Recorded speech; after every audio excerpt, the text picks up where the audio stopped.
work session of the Salt Lake City Council for April 9th, 2019. I need to look to see. Okay, so our agenda has changed. We're going to change it around a little bit. Instead of hearing about the resolution regarding the Housing Trust Fund loan to Lincoln Tower Housing Associates for property at 2017 South Lincoln Street East, we are going to move that to later on in the agenda since the developer is not able to make it right now.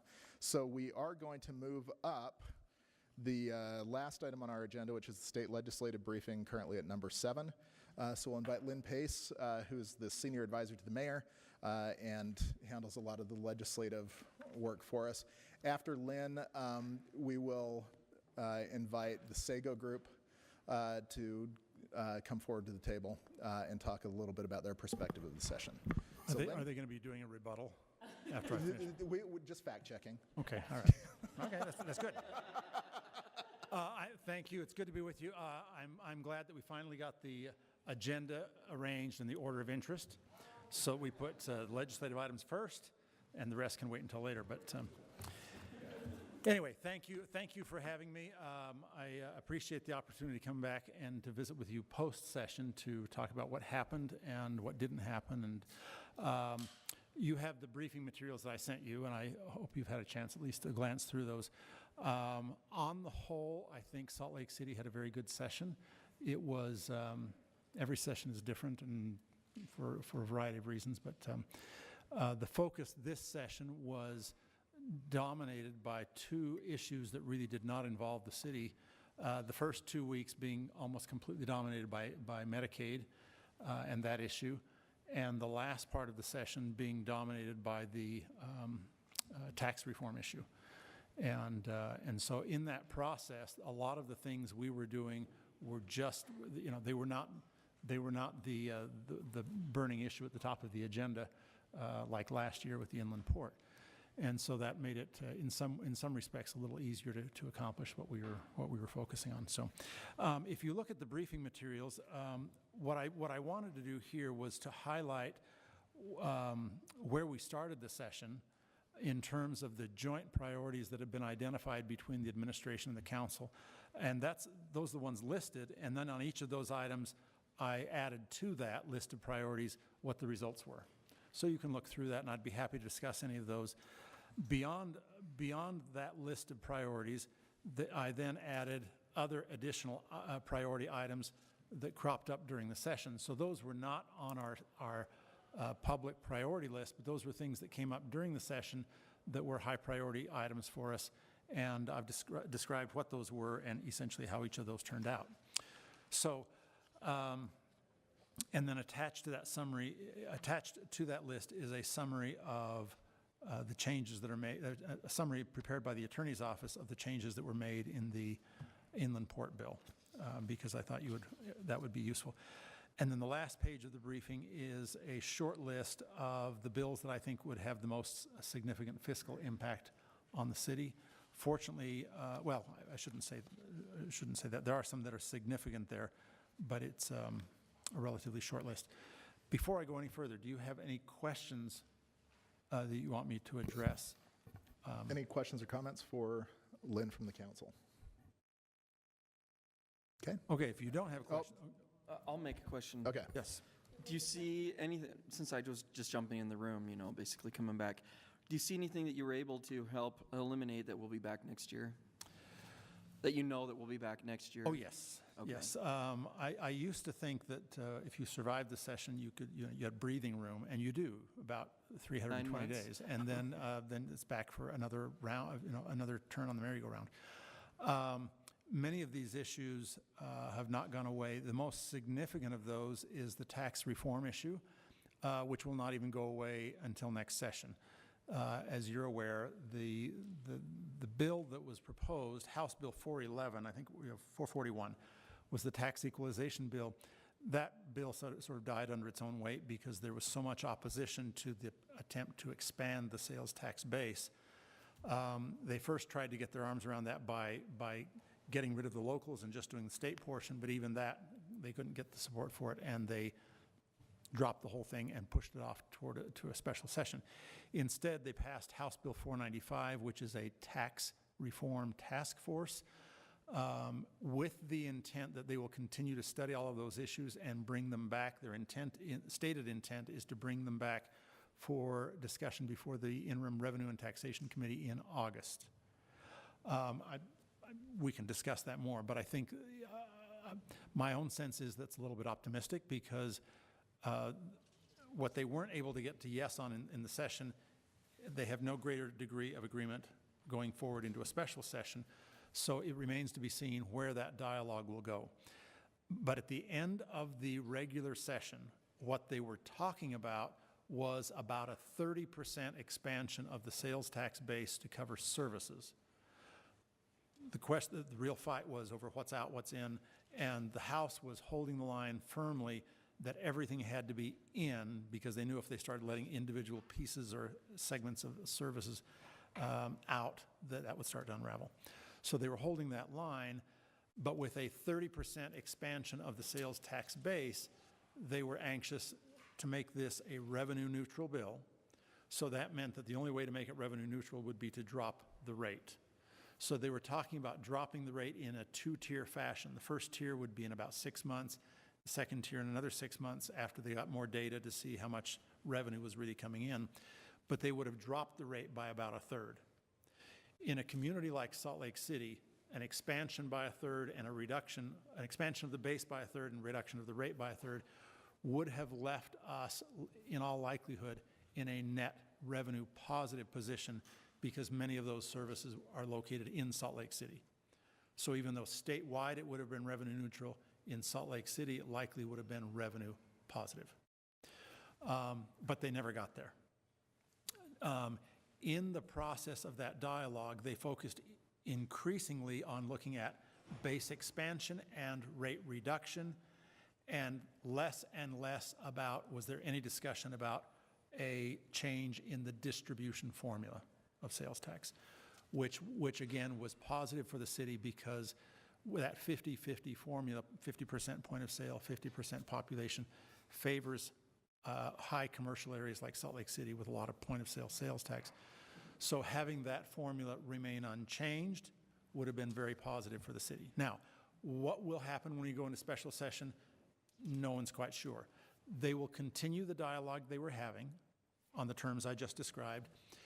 The members of the Senate, who seem to be much more reluctant about this whole process, have said that's much too difficult, much too complicated, we're not sure that's the right approach. Perhaps we should explore other alternatives, one of which might be putting the sales tax back on food. That was one option. Another option was changing the constitutional prohibition, the constitutional requirement that requires that all income tax be used for education. If they remove that impediment, then the growing silo of income tax money could be used for general fund purposes. But that would, of course, require a constitutional amendment that would have to be approved by the voters. But at least those three possibilities have been discussed to some degree. I expect that literally within the next week or two, they will start assembling this task force and start having that dialogue. Where that will go, I don't know. How fast it will move, I don't know. But we are watching that very carefully, because that will have a huge impact on Salt Lake City and on every local government. Thanks, Lynn. So that's really the big ticket item going forward. But I think there are other items as well. The housing affordability item, we reached a consensus on the bill, and the legislature passed that. But in all of the budget discussions at the end of the session, if I can go back to the sales tax, the House members who were frustrated that their tax reform bill didn't get traction, modified the budget, or their budget approvals, in a way that was intended to try and keep the pressure on their colleagues to get to yes on tax reform. So a lot of the funding either got pared back or converted from ongoing funding to one-time funding. In that process, the $24 million of state money that was going to be included in the affordable housing bill got pulled out. So they did the structural and regulatory reforms, but they did not put any state money into the project. That was disappointing for a lot of reasons. I have pointed out frequently that Salt Lake City, at least I've been informed, Salt Lake City has invested $21 million in affordable housing in the last year. The state has invested, oh wait, that would be $0. We think the state needs to step up and put their money where their mouth is, and we'll be looking at that. There's an ongoing Housing Affordability Commission, and they will be meeting literally this week, but we hope that they will take a serious look at funding that project. Couple of other ones. You're aware of the dialogue we had on the municipal boundary adjustment, or at least the possibility of a bill that would have enabled municipal boundary adjustments with the city of Mill Creek. That bill was pulled in part because of our commitment to the city of Mill Creek that we would engage in a dialogue and explore joint goals and objectives for the Brickyard area. And I think those meetings have been scheduled, or preliminary meetings have been scheduled to do that. So there will clearly be follow-up on that item as well. And, oh yeah, and then there was this inland port legislation, just that little item at the end of the agenda there. Obviously, there's lots more to come on that issue as well as they move toward what they've described as a hub and spoke model. And I think you'll see a fair amount of dialogue about project areas in other communities. Most notably, I think Tooele is one that is pushing to go forward with a project area there as soon as they can. Then on the other priority items, we were successful in defeating the proposed legislation dealing with Turo at the airport, but that issue, of course, has not gone away, and there will be an ongoing dialogue with those folks to try to find the right mechanism to authorize their activity in a way that is consistent with the other people who are already operating, specifically car rental companies who are operating at the airport. You've really got taxi cabs, and then you've got Uber and Lyft, and then you've got traditional car rental companies on-premise, off-premise, and then you've got Turo.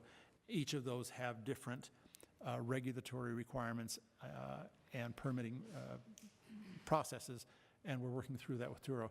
Turo actually was anxious to sort of preempt that process by going to the legislature.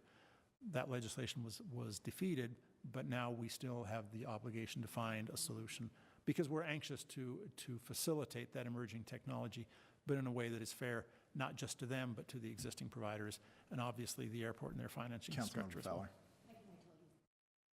I'm done with that item if you want to talk about, okay. Okay, so I will add just to that item. I know that there has been some interest from rental car companies and others who were also engaged in those the peer-to-peer car share discussions during the legislative session. And those discussions will continue, I believe with members of the administration, members of the council, as we figure out how to move forward with a peer-to-peer ordinance. I think it's important to state that we're willing to work with anybody who will come to the table and who will work with us to help us come up with something that works for everybody. But we can only work with those who are willing to make that effort. And so if there are other car entities, companies that are interested in participating, please let the administration or the council know so that they can be included as we move forward. Because we are, the commitment that we made was that the council would be working with the airport to develop a peer-to-peer, hopefully that person's okay, peer-to-peer ordinance. And we will have to do that before the end of the year. Okay, let me go on with a couple of other ones.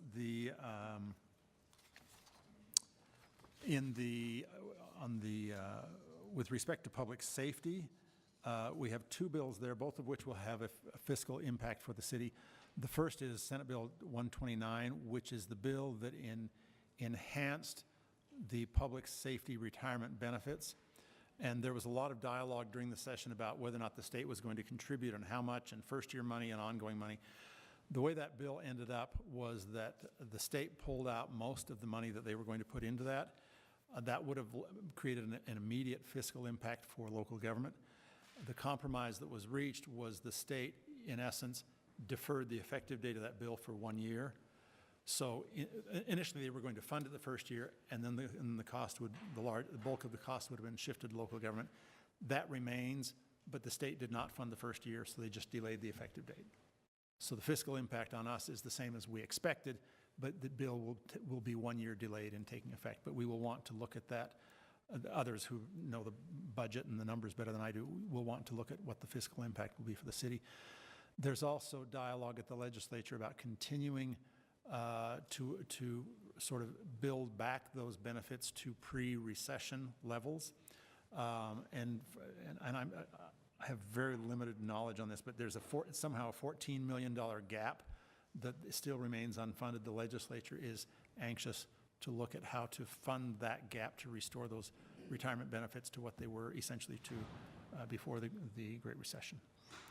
So we'll watch that item. The other one is, oh, sorry, question?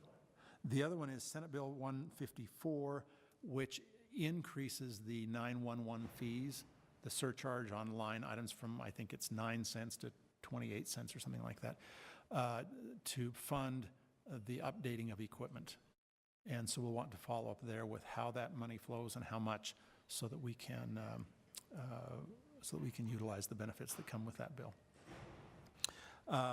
We worked with the scooter industry, the two providers that we have in Salt Lake City, to get a bill passed, House Bill 139, that provides a regulatory framework for the regulation of the scooters downtown. That will, my understanding is that will need to be followed up with an ordinance, a local ordinance from the city. Jen McGrath would know more about that than I do. But anyway, that was a bill we wanted and worked with the industry to get, so that we have the state framework, which we did not control. Then we'll need to follow up with the local ordinance portion now that bill's been passed. Several RDA pieces of legislation. I don't know that those will, I don't know that I need to go into detail there unless you have questions. And then let me see if there's another.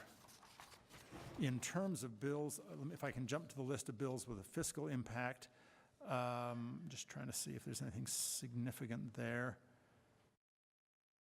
There was a change to the governmental immunity bill, so that changes the liability caps for local government. And while Salt Lake City has not had a caps case for some time, the amount of the caps tends to influence the negotiations that go into resolving those cases.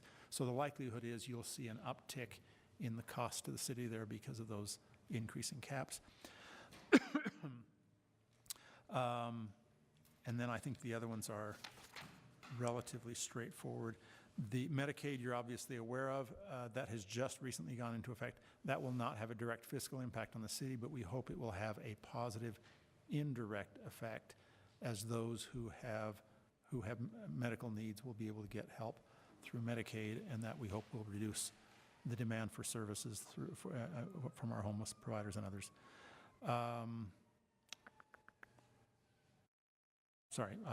Other questions? I know that was sort of a rapid fire. Okay, Councilmember Fowler and then Councilmember Johnston. Lynn, I appreciate the update and sort of the summary of all of these bills. And besides the Mill Creek one, I may have missed your answer, and it's simply sort of a yes or no, I think, given the background that you gave us. But does the administration have a plan and a strategy right now in creating some of these relationships for these bills that we know are going to come back around, so that we are a step ahead as much as possible? The answer to your question is yes. The strategy is different for each item. Sure. But yes. Certainly just want to make sure there's a strategy. That is what I spend my time doing during the other 320 days. So, and if I can, Mr. Chair, if I can just take a minute, I should have mentioned this. There's another list that I have not yet finished, so it's not in your packet, but these are items where I think there will be significant follow-up during the interim, if you can just bear with me. Tax reform we talked about, housing affordability, the Mill Creek issue, the inland port, and there's really two issues there, right? There's the litigation that has been filed by the mayor, and then there's all of the ongoing dialogue in the meantime. right, with the preparation for the prison and the economic development there and whatever might be happening. So it's sort of a two-tier process with the inland port. Whatever's going to happen in the courts, and then whatever's happening in the meantime. And we're working through that process, as Councilman Rogers knows, as they're working to hire an executive director and then to develop a business plan, and we'll obviously be involved in that process. So inland port. There's the airport issue with Truro that I mentioned. There's also a growing, I will say, a growing sensitivity, and we've known about this for some time relative to the smaller airports, Salt Lake City airports in West Jordan and Tooele. We've been in dialogue with the folks at West Jordan, not so much with the folks in Tooele, and I think that dialogue will continue and need to continue as we coordinate with them for a master plan of these jointly owned facilities. The one bill that I forgot to mention, there was an amendment in the big land use bill this year that so it is no longer required that an elected official be the appeal authority for appeals from historic districts. So now the city has the option to send those appeals where we think appropriate. But if we want to change our ordinance to send those appeals to a hearing officer rather than to mayor, then we'd need to amend our ordinance. The retirement issue I mentioned, 911 funding, scooters, RDA legislation, gravel pits.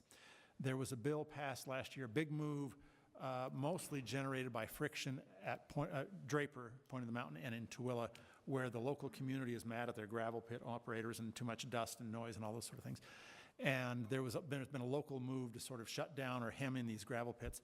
The legislature, which tends to be development friendly, in case you haven't noticed, wanted to run a bill that would basically let gravel pits expand at will. We pushed back on that and said, no, we think gravel pits should be able to expand if they own the ground and it's already zoned for expansion, fine. If not, then no. And but the bill they passed was basically a holding place where cities wouldn't adopt further regulations, gravel pits wouldn't expand further while we talk. So this summer there will be significant dialogue about gravel pits and what the rules should be for future expansion of gravel pits, particularly in developed portions of the community where you have development that has creeped up against where the extraction is occurring. So we'll be focusing on that issue as well. There's also an issue that we've discovered where we've discovered that notwithstanding the virtual explosion in the number of cell phones and cell phone usage, the amount of revenues that the city is receiving from telecom taxes is declining, which is a great mystery to us. We're looking at that. We suspect that there's been some adjustment of the bill in a way to try and exempt some of the bill from taxes, but we'll be looking at that issue with the league and trying to work through that issue. So those are some of the issues we will be working on in the interim. Councilmember Fowler. I mean, I appreciate that, and I know that those are issues that we're going to have come up. I know that it's not a part of this body, but I'm hoping that we can keep in communication about the strategies. I'm just curious of how we can help out and what we can do, and I'm hoping that we can continue that dialogue of maybe in these different situations what the strategies might be and how we can be of assistance if need be. Yes, thank you. I appreciate you mentioning that because there are often two ways that we approach this. One is on an issue where we have not addressed the problem. I often like to find a solution locally, come to you and find our solution, and then go to the state and say, try this. Here's what we did in Salt Lake, seems to, right? And we take the lead and we come up with our own solution. There are also many times when we have done something. It's a problem somewhere in the state, but where we have already addressed it. This was, case in point is, we already had a Public Utilities Advisory Commission with non-city members. And so as that issue came up at the state, we suggested a solution to the state that was very similar to what we had already done because that had worked. So I appreciate that invitation. I expect to be back to collaborate with you about how we might help the state find solutions to these issues, because on many of these issues facing local government, we know more about it, we have dealt with it more, we are ahead of the state, and if we can find the right solution, they are very receptive to our leadership on that issue. So, thank you. Councilmember Johnston. Thank you. Similar question to Councilmember Fowler, I guess, in the sense that the legislative subcommittee that will be reformed this month, next month, sometime. Usually in April. Usually in April. May want to talk more with the administration because we have a vacant position that was one position that was vacated a few months ago, lobbyist position or advisor position, I guess technically, Ken Bullock. That's not being refilled, as I understand. Is that correct? Oh. All right. So there's a position there that's not being refilled, and we probably want to have some ongoing discussions about knowing there'll be a transition to a new administration, what our plans are for current positions and vacant positions in preparation for next session with that transition. Second question, which I probably know the answer to, but I need to ask it anyway. With tax reform efforts, is there any discussion anywhere about real estate and healthcare being exempted and revisiting that? What the state did on that issue is they tried to broaden the base as much as possible. And in order to maintain the credibility of that effort, they had to say, as much as they could, we have included everyone. Notwithstanding that, there were enormous frictions at including, for instance, real estate, and I'll come back to that, is what that means in a minute, and healthcare. Because they were both huge, but those issues might sink the proposal. So if you read carefully between the lines in their description of what the bill did, they taxed a number of things, but not all of those were sales tax. Some of them were, in effect, fees or transaction taxes, so that they could say, we have included these other folks, even though they didn't impose a sales tax on them. Or where they did impose a sales tax, it was on a subset of the whole. So it wasn't taxing the real estate transfer, it was taxing the appraisal or the title report or things like that. Those are continuing areas of friction, and there are challenges everywhere you go. With every industry, those groups tend to come forward and say, this is a great idea, we support it, but it doesn't work for our industry. Let me tell you why we should be exempt. Mm-hmm. And you see that again and again and again across the board. That's the dialogue they are having. And the fortunate thing for us is that we have not, by and large, been involved in the fight over how much the base gets expanded, with one small asterisk. And that asterisk was taxing water. Because right now, state exempts unprepared food and exempts water from sales tax. This bill left food untaxed, but proposed to tax water. That was a group that came in and said, that's a mistake, that shouldn't be done, we ought to leave it as is. But our interest, speaking for the city globally, was really, after you decide how much you're going to expand the base, after you know how big the pie is going to grow, then we can talk about how much the rate needs to be adjusted to compensate for the growth. They never got past issue number 1, so we never really got to issue number 2. Yeah. That's where we are going into the interim discussion. So with real estate, it sounds like individual transactions within larger real estate transactions are taxed, but in healthcare, it's not. Is that accurate? And I know what they proposed. I have no idea where that dialogue, I mean, all of those were being discussed and they were evolving. I have no idea where they are or where they're going to end up. So, Councilmember Wharton. Yeah, again, with regard to the sales tax, I'm having a hard time finding like what model this is based on from another state. Can you tell me where I can find this information, like taxing, just a blanket tax on all services? So am I correct that like there really isn't one, or am I just not as good at Googling as I always thought I was? Like, I'm not sure I know the answer to that, and we probably should ask someone from the state who could answer that better than I could.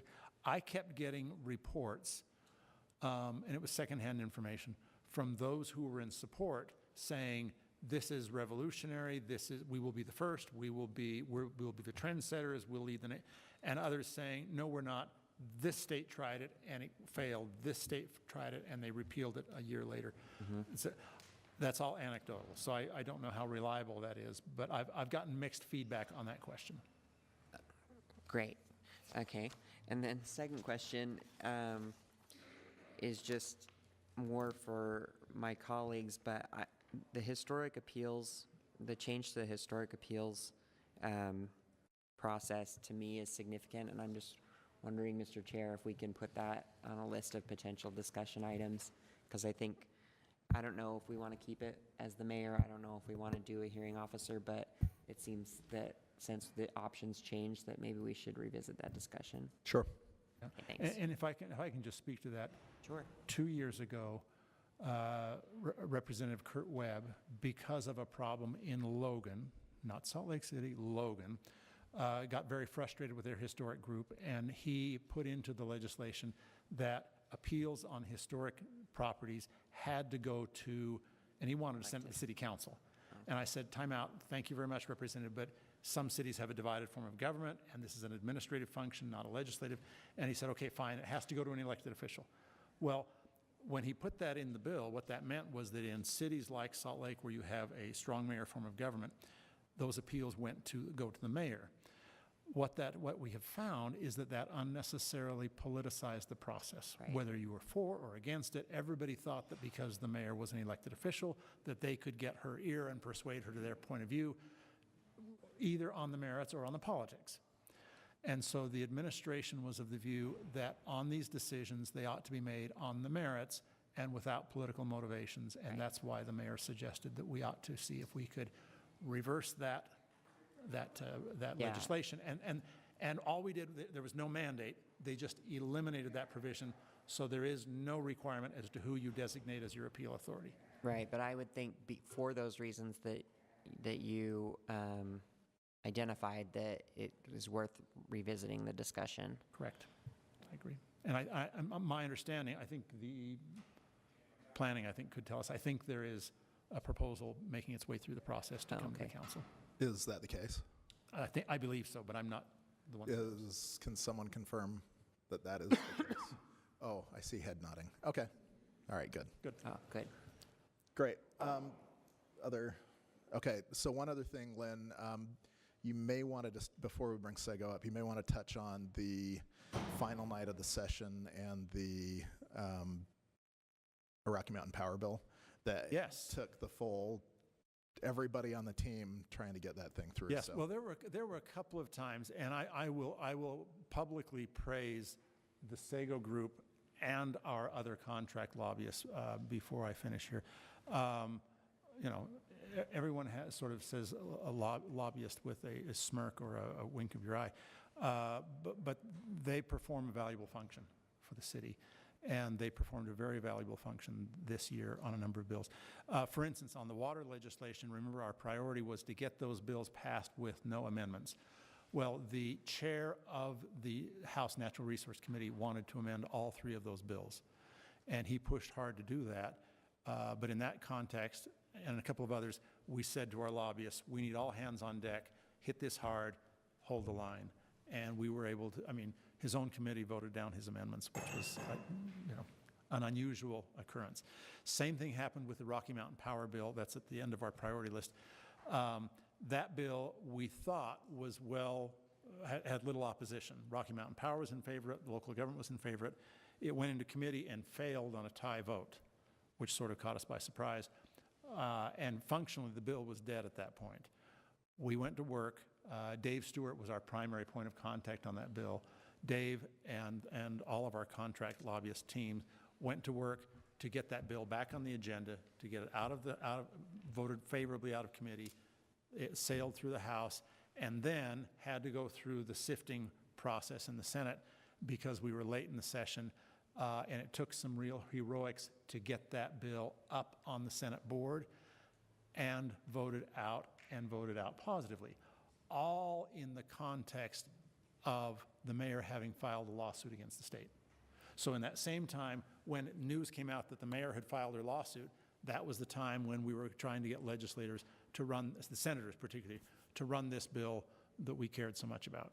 And our lobbyists really went to work and using their inside connections made that happen, got the bill on the board, got it up, got it voted out, and the bill passed. So my compliments to our lobbying team who made that and other things happen. So. Great, thank you. Other questions or comments? All right, Lynn, thank you for your, okay. I just want to thank you, Lynn, for going first today and going last all the time on all of our legislative updates. This is a great synopsis of things that we were tracking. Of course, it's 8 pages longer than what we thought we were going to be doing, but it's always that way. So I just want to thank you. Thank you for your support. It is an honor to represent Salt Lake City. So appreciate it. Thank you, Lynn. Thanks for your work. We'll now invite the Sego group forward. And for context, the Sego group was contracted with by the City Council prior to last session. The discussions went forward last fall. The interview process, Sego was selected, and this was the first session that Sego has represented the Salt Lake City Council. And seeing, firsthand what they were able to do, and how they were able to work with the rest of the city team, it was truly remarkable. And I think that a lot of the successes that the city had, not just the council, but the city as a whole, can be traced back to their involvement. So thank you for your work. Thanks for working with us, and turn the time over to the three of you. Well, thank you for the opportunity to represent you on the Hill this year. It was a very, very interesting and fun opportunity that we had this year. I want to start out by first thanking your staff, because you have an amazing staff. Specifically, I want to thank Cindy, Nick, Sam, and Jennifer, because anytime we needed something, wow, it was within minutes that we got it. And sometimes that was at 10 o'clock at night or later. And so it was unbelievable. But then also we want to thank the council as well, because you folks were up there when we needed you. You came to the meetings, you helped us walk through what we needed to do. And so it was really a great session for us to have that opportunity and to work so closely with all of you. Now we're just going to divide up here and pop through a couple things. We're going to try and keep this under 10 minutes. So you're up. Council, Joe Pyra, member of Sego. First and foremost, I'd like to say that when you brought us on, we were told by multiple members of the council that we would be working almost exclusively on the inland port issue. 10 minutes later, we had a half a dozen other issues. And when Susan says it's fun, this is what we do for a living, and it was indeed fun and challenging and rewarding, and I think overall successful for the council. I wanted to touch on just a couple of the larger things we worked on, and some of the underlying processes and where we are going forward. I'd like to start with the Mill Creek issue, which was kind of under the radar, I think, for a lot of people for most of the year last year, at least on the council side of things. And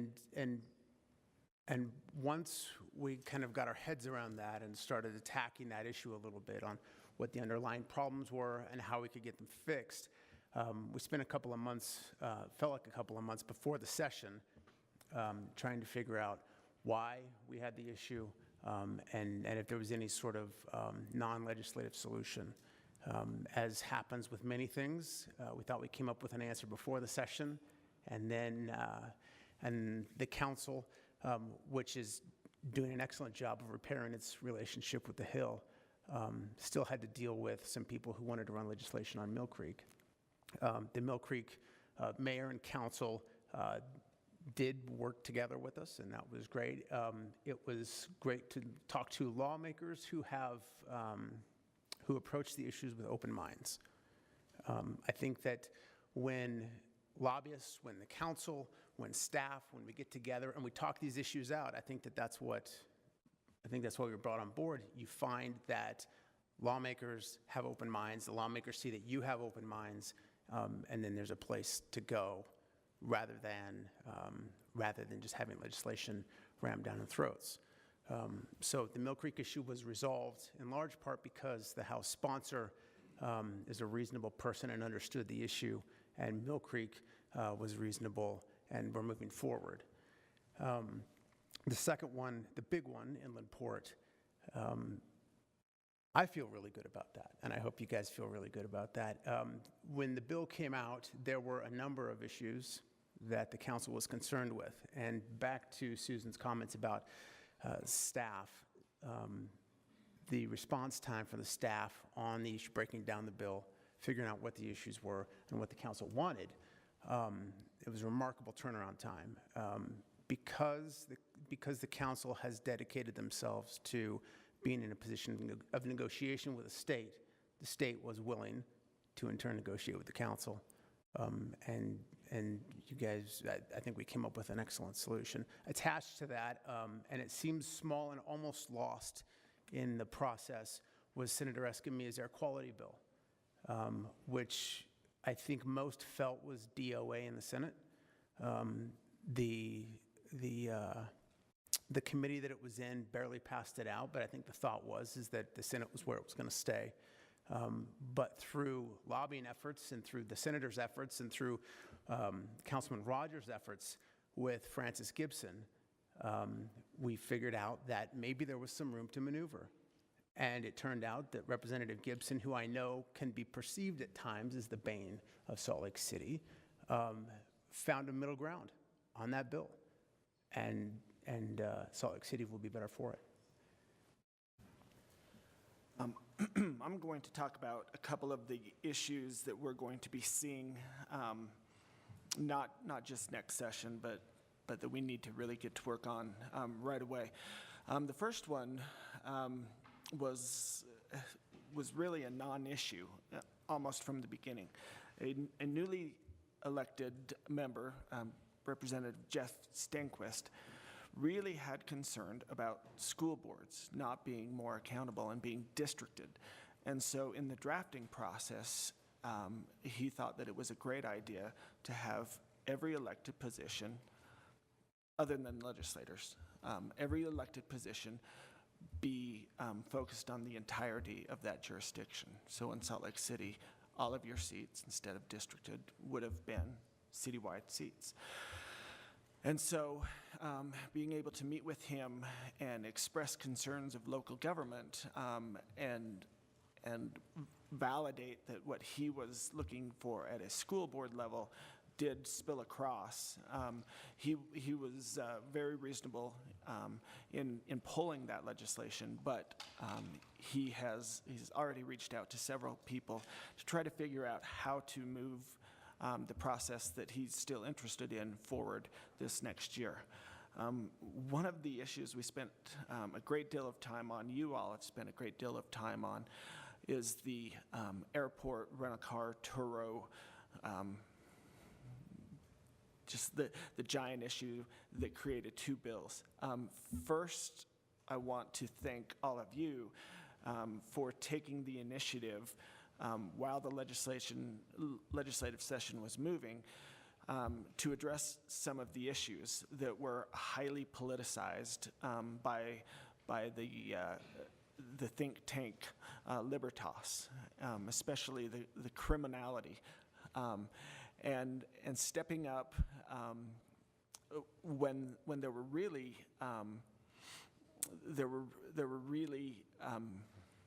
no good reasons to do it other than good policy, and you did it during the session anyway. So thank you. Robert Bergman from the airport, tremendous to work with, very, very knowledgeable and hardworking. But what we're looking at moving ahead is not just these few named companies, Turo, Silver Audi, the big monster truck guy, he was enjoyable, But the industry, the car industry is moving towards this model. Rent-a-car companies as well as both lines of manufacturers as well as traditional car dealerships. And so it's something that we need to stay involved in. Mr. Chair, I know that you've already scheduled meetings to make sure that this has everybody's attention. Just pulling up my list to see what the next one. Real quickly on water.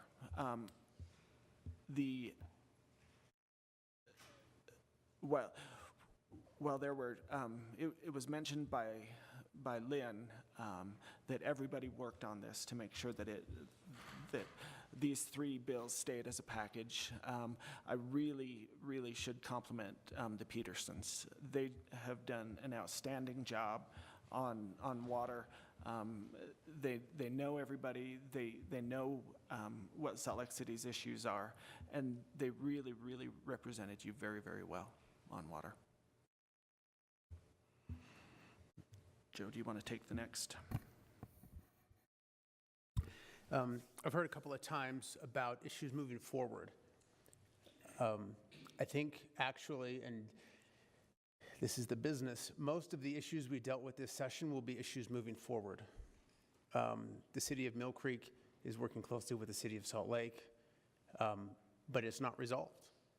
And that, I hate to use the word threat, I think that's probably what we can classify it as, that threat of legislation from the Hill to resolve problems that the city may or may not have is always there. And so it's important that the city and its representatives continue to move forward on some of these issues. We look at the Turo issue. That is moving forward. It is by no means closed. The Inland Port issue. The Inland Port issue will go on for years and years. Just because the session is over doesn't mean that the issues are resolved.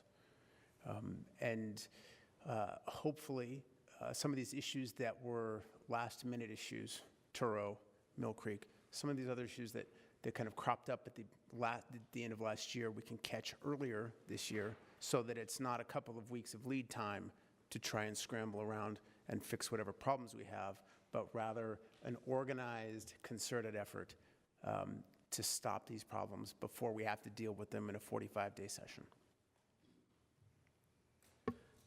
Before we kind of wrap up, are there any questions from any members of the council? Any follow-up questions that we can answer from Lynn? Councilmember Wharton, just a little bit deeper answer on where the tax bill was created. Governor Olene Walker was actually who started this process. She had a very bright staffer who is now a member of the legislature, Representative Robert Spenlove at the time. He's an economist, and he was tasked originally to do this process that you're talking about. Came pre-session and said there is nothing to model after, and so they started by identifying all of the states that have ever taxed services and taking all of those NAIC codes, and that's how this process was started. I think we want to finally say that we can't. I don't know of any group that we've seen turn themselves around into a workable, popular people that the legislature really wanted to work with. And they realized that you guys were good to work with and were willing to work with them. And so it turned into a very positive experience for all of us. Councilmember Mendenhall. I'll thank you for your willingness to work with us on the one issue we hired you for, and then help us on a dozen other issues, probably. And I appreciate your positive attitude about the council. I hope to have that same view of, but I don't feel like we're quite popular yet. And maybe it's not a popularity thing, but more of a relationship building, and that has definitely been something that you've helped us to grow.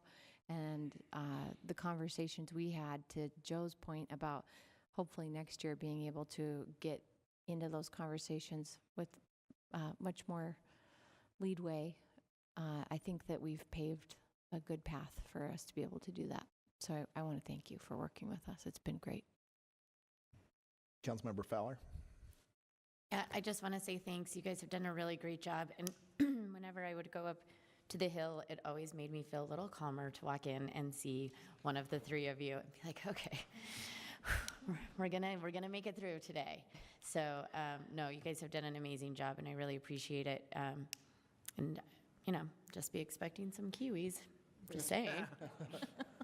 And I will say that, you came into a very tough situation. You're dealing with 7 very opinionated people who obviously have every idea and know how to get stuff done in our own minds. You have to represent all of us, and I truly hope that everyone felt included in the updates. I think you did a really good job, debriefing all of us on everything. That's not easy to do, especially coming into something as soon as you did and then having to jump right into it. So you managed that very, very well.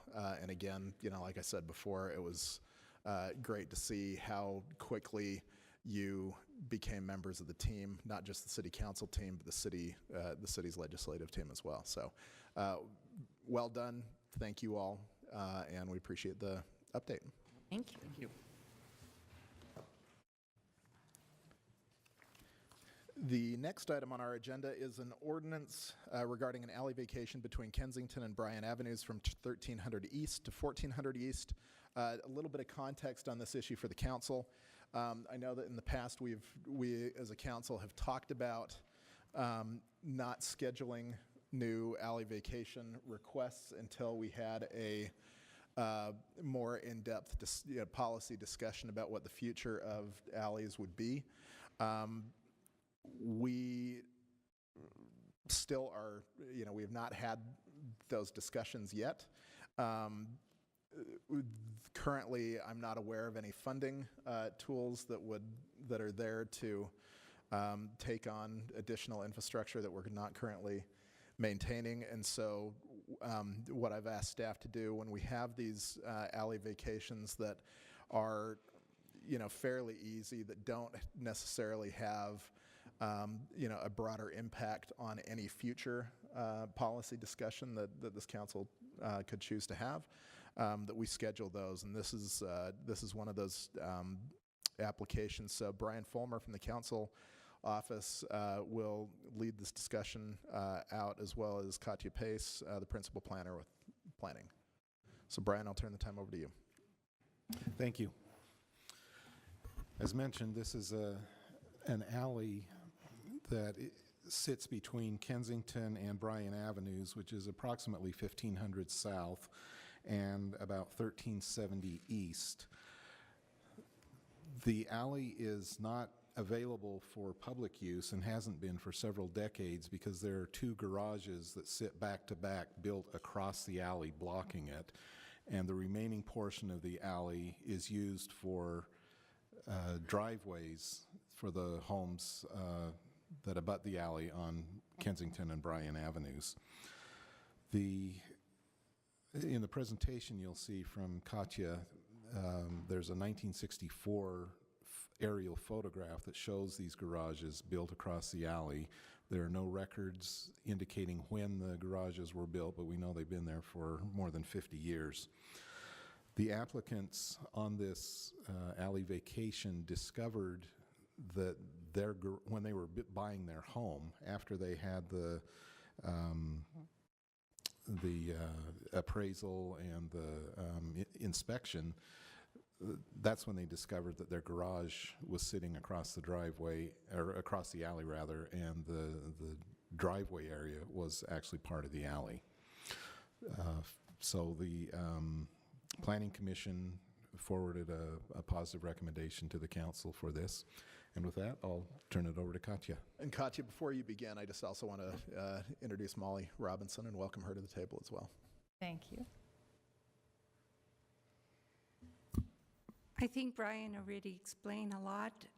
The only thing that I would like to add is that our policy is when we vacate an alley, we divide it in half and deed each half of the alley to the abutting property owners. On this case, because this alley, on this little map here, property 1 is where they have a garage. Property 2 and 3 would have half of that alley. So what the applicant did was they talked to their neighbors and got a deed for that half of the alley. So once the alley is vacated, then the property owners who would have gotten that half of the alley will give, they have already deeded that interest. And as we were doing this alley, we noticed that the southern half of the alley was similar situation. So we contacted that property owner and also got that property owner to join this application. So in this map, it would be property 4. And on this situation, they own little slivers of property on the east side as well as their property on the west. So there will be no issue if the alley is vacated because the same property owner will be deeded the entire alley.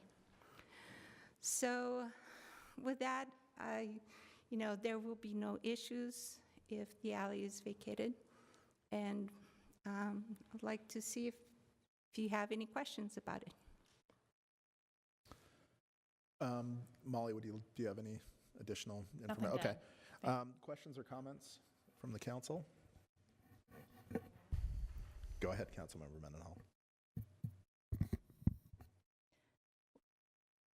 You probably know how I feel about this, which is really that we haven't had a policy discussion about alleyways. And even when I was the chair, we didn't have a policy discussion about alleyways.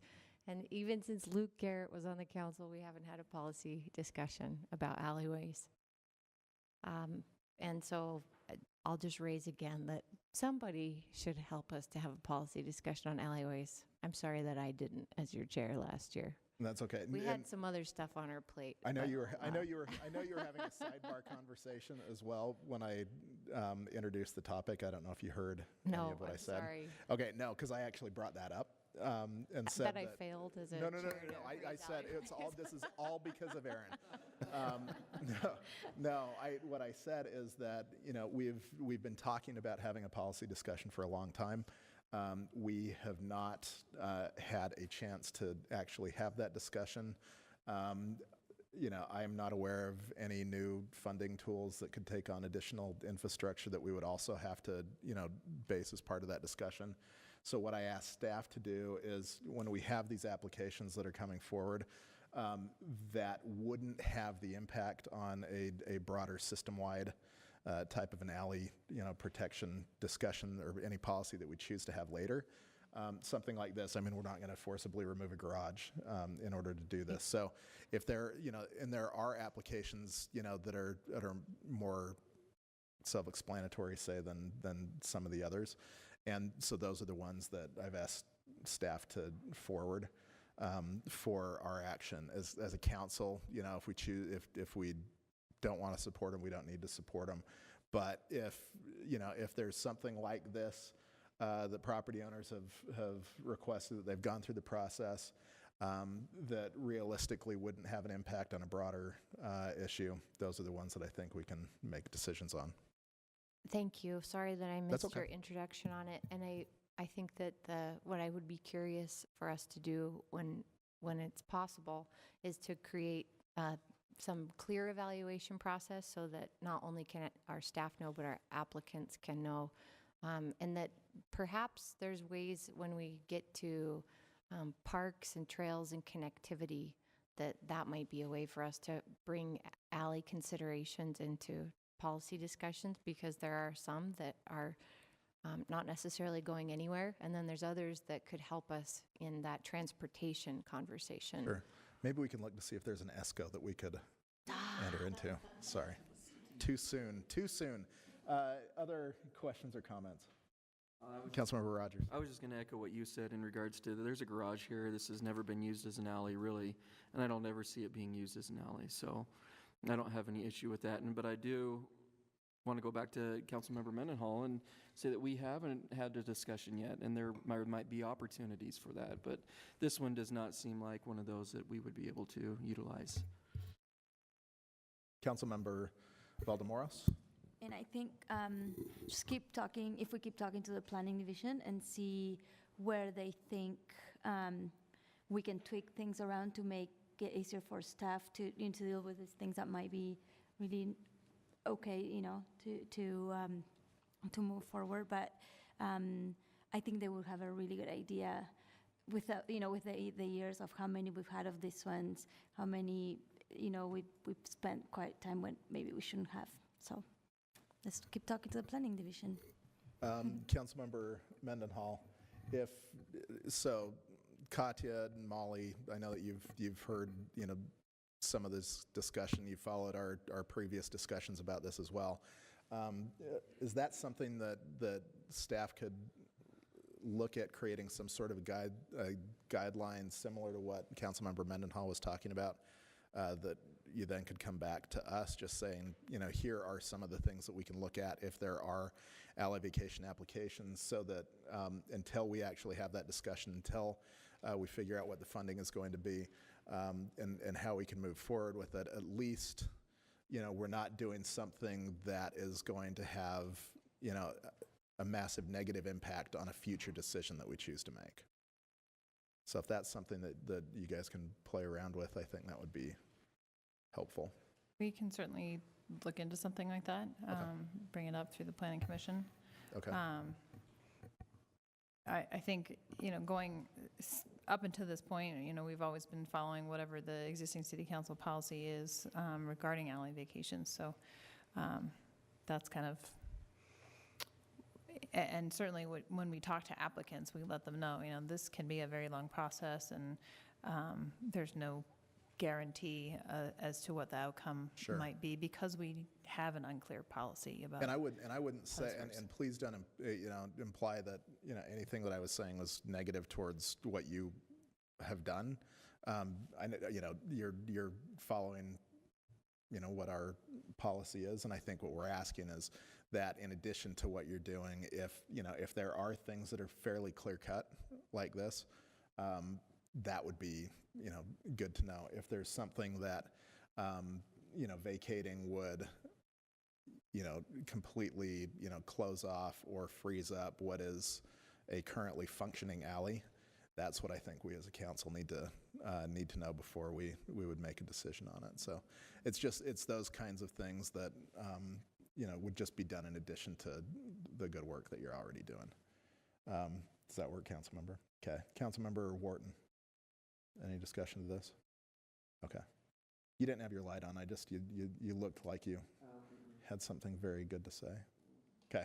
All right. Well, thank you all very much. If no one else has anything else to add, thank you for your work on this. We will move this forward, and I know that we have a couple of other alley applications that will be on future agendas as well. So, council, please don't be surprised when you see that, and please don't think that we have ignored past council will and discussion. So, Thank you. Thank you. all right, thanks. So the next item on our agenda is a consolidated reporting ordinance. Jennifer Bruno will join us at the table, as well as Nick Tarbett. And Cindy Guest Jensen, our executive director, will introduce this ordinance. Okay, so the sitting council members have not all been in the loop, and so that's why we're bringing this to you at this time. The council receives information from a very wide array of resources. We have the transmittals that come from the administration with recommendations. We have the mayor's recommended budget that's set out by state statute in terms of deadlines. We occasionally have legal opinions. Some are to both branches, some are just requested by the council.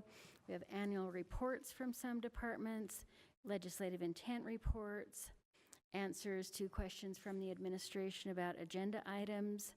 And then we have some things that are required by ordinance, like reports on the bid ordinance requirements periodically from the administration, and an annual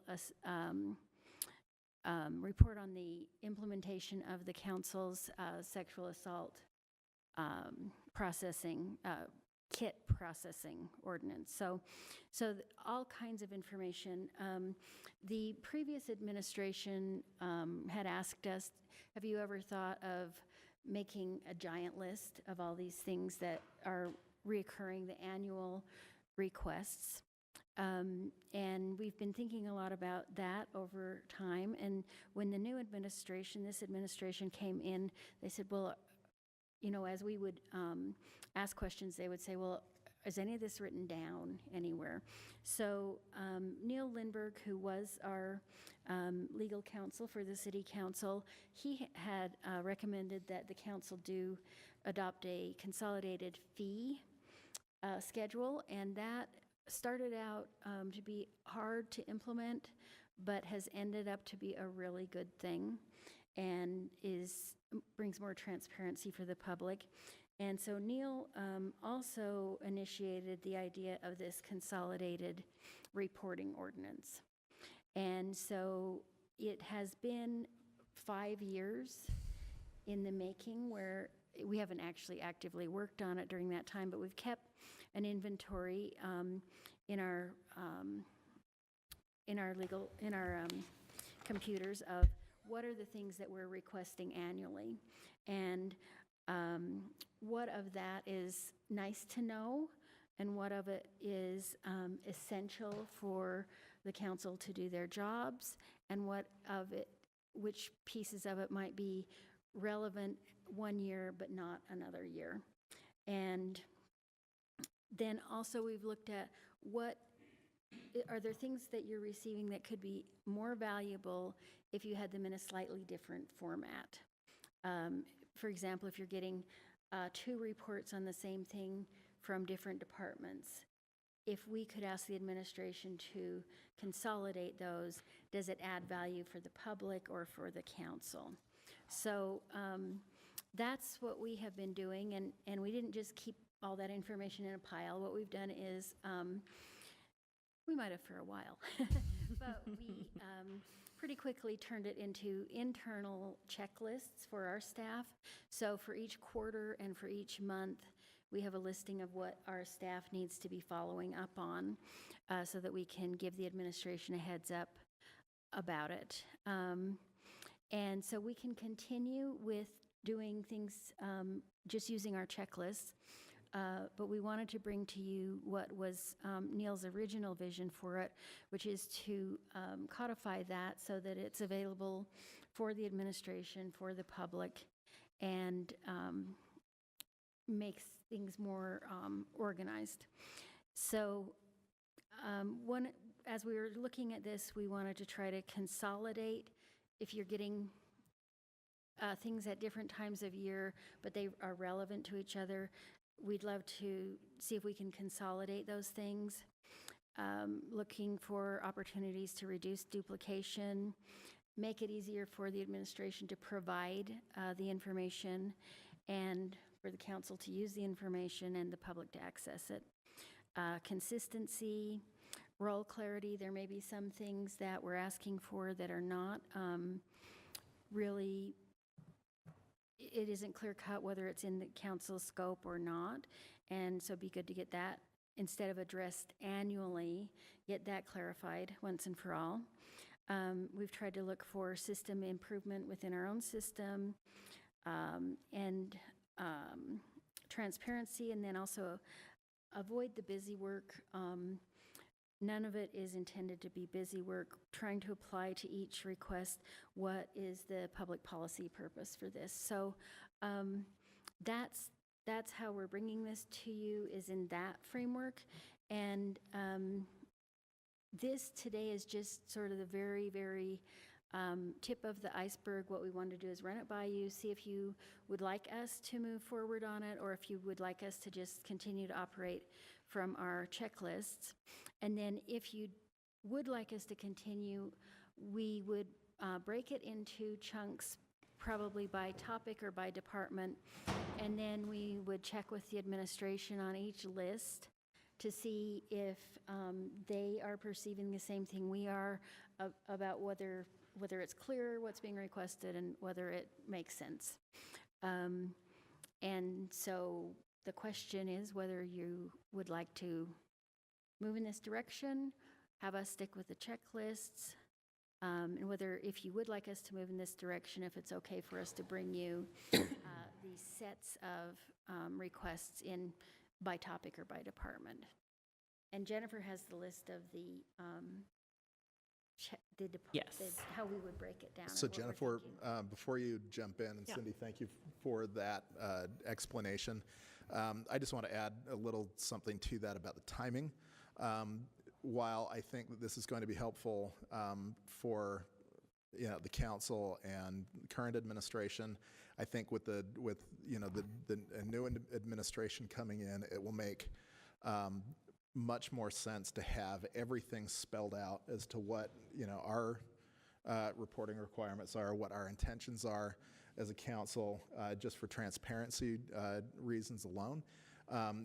But it's also beneficial for everything else moving forward. So that's why, I know that Cindy, and staff have been working on this, but I think the timing is really good right now to move this forward. And so as Jennifer and Nick are talking through some of the items that are in there right now, if you as council members have other ideas, other things that you would like to see or that you think should be codified in the ordinance, let us know, let staff know, so that we can begin working on that as we move this forward.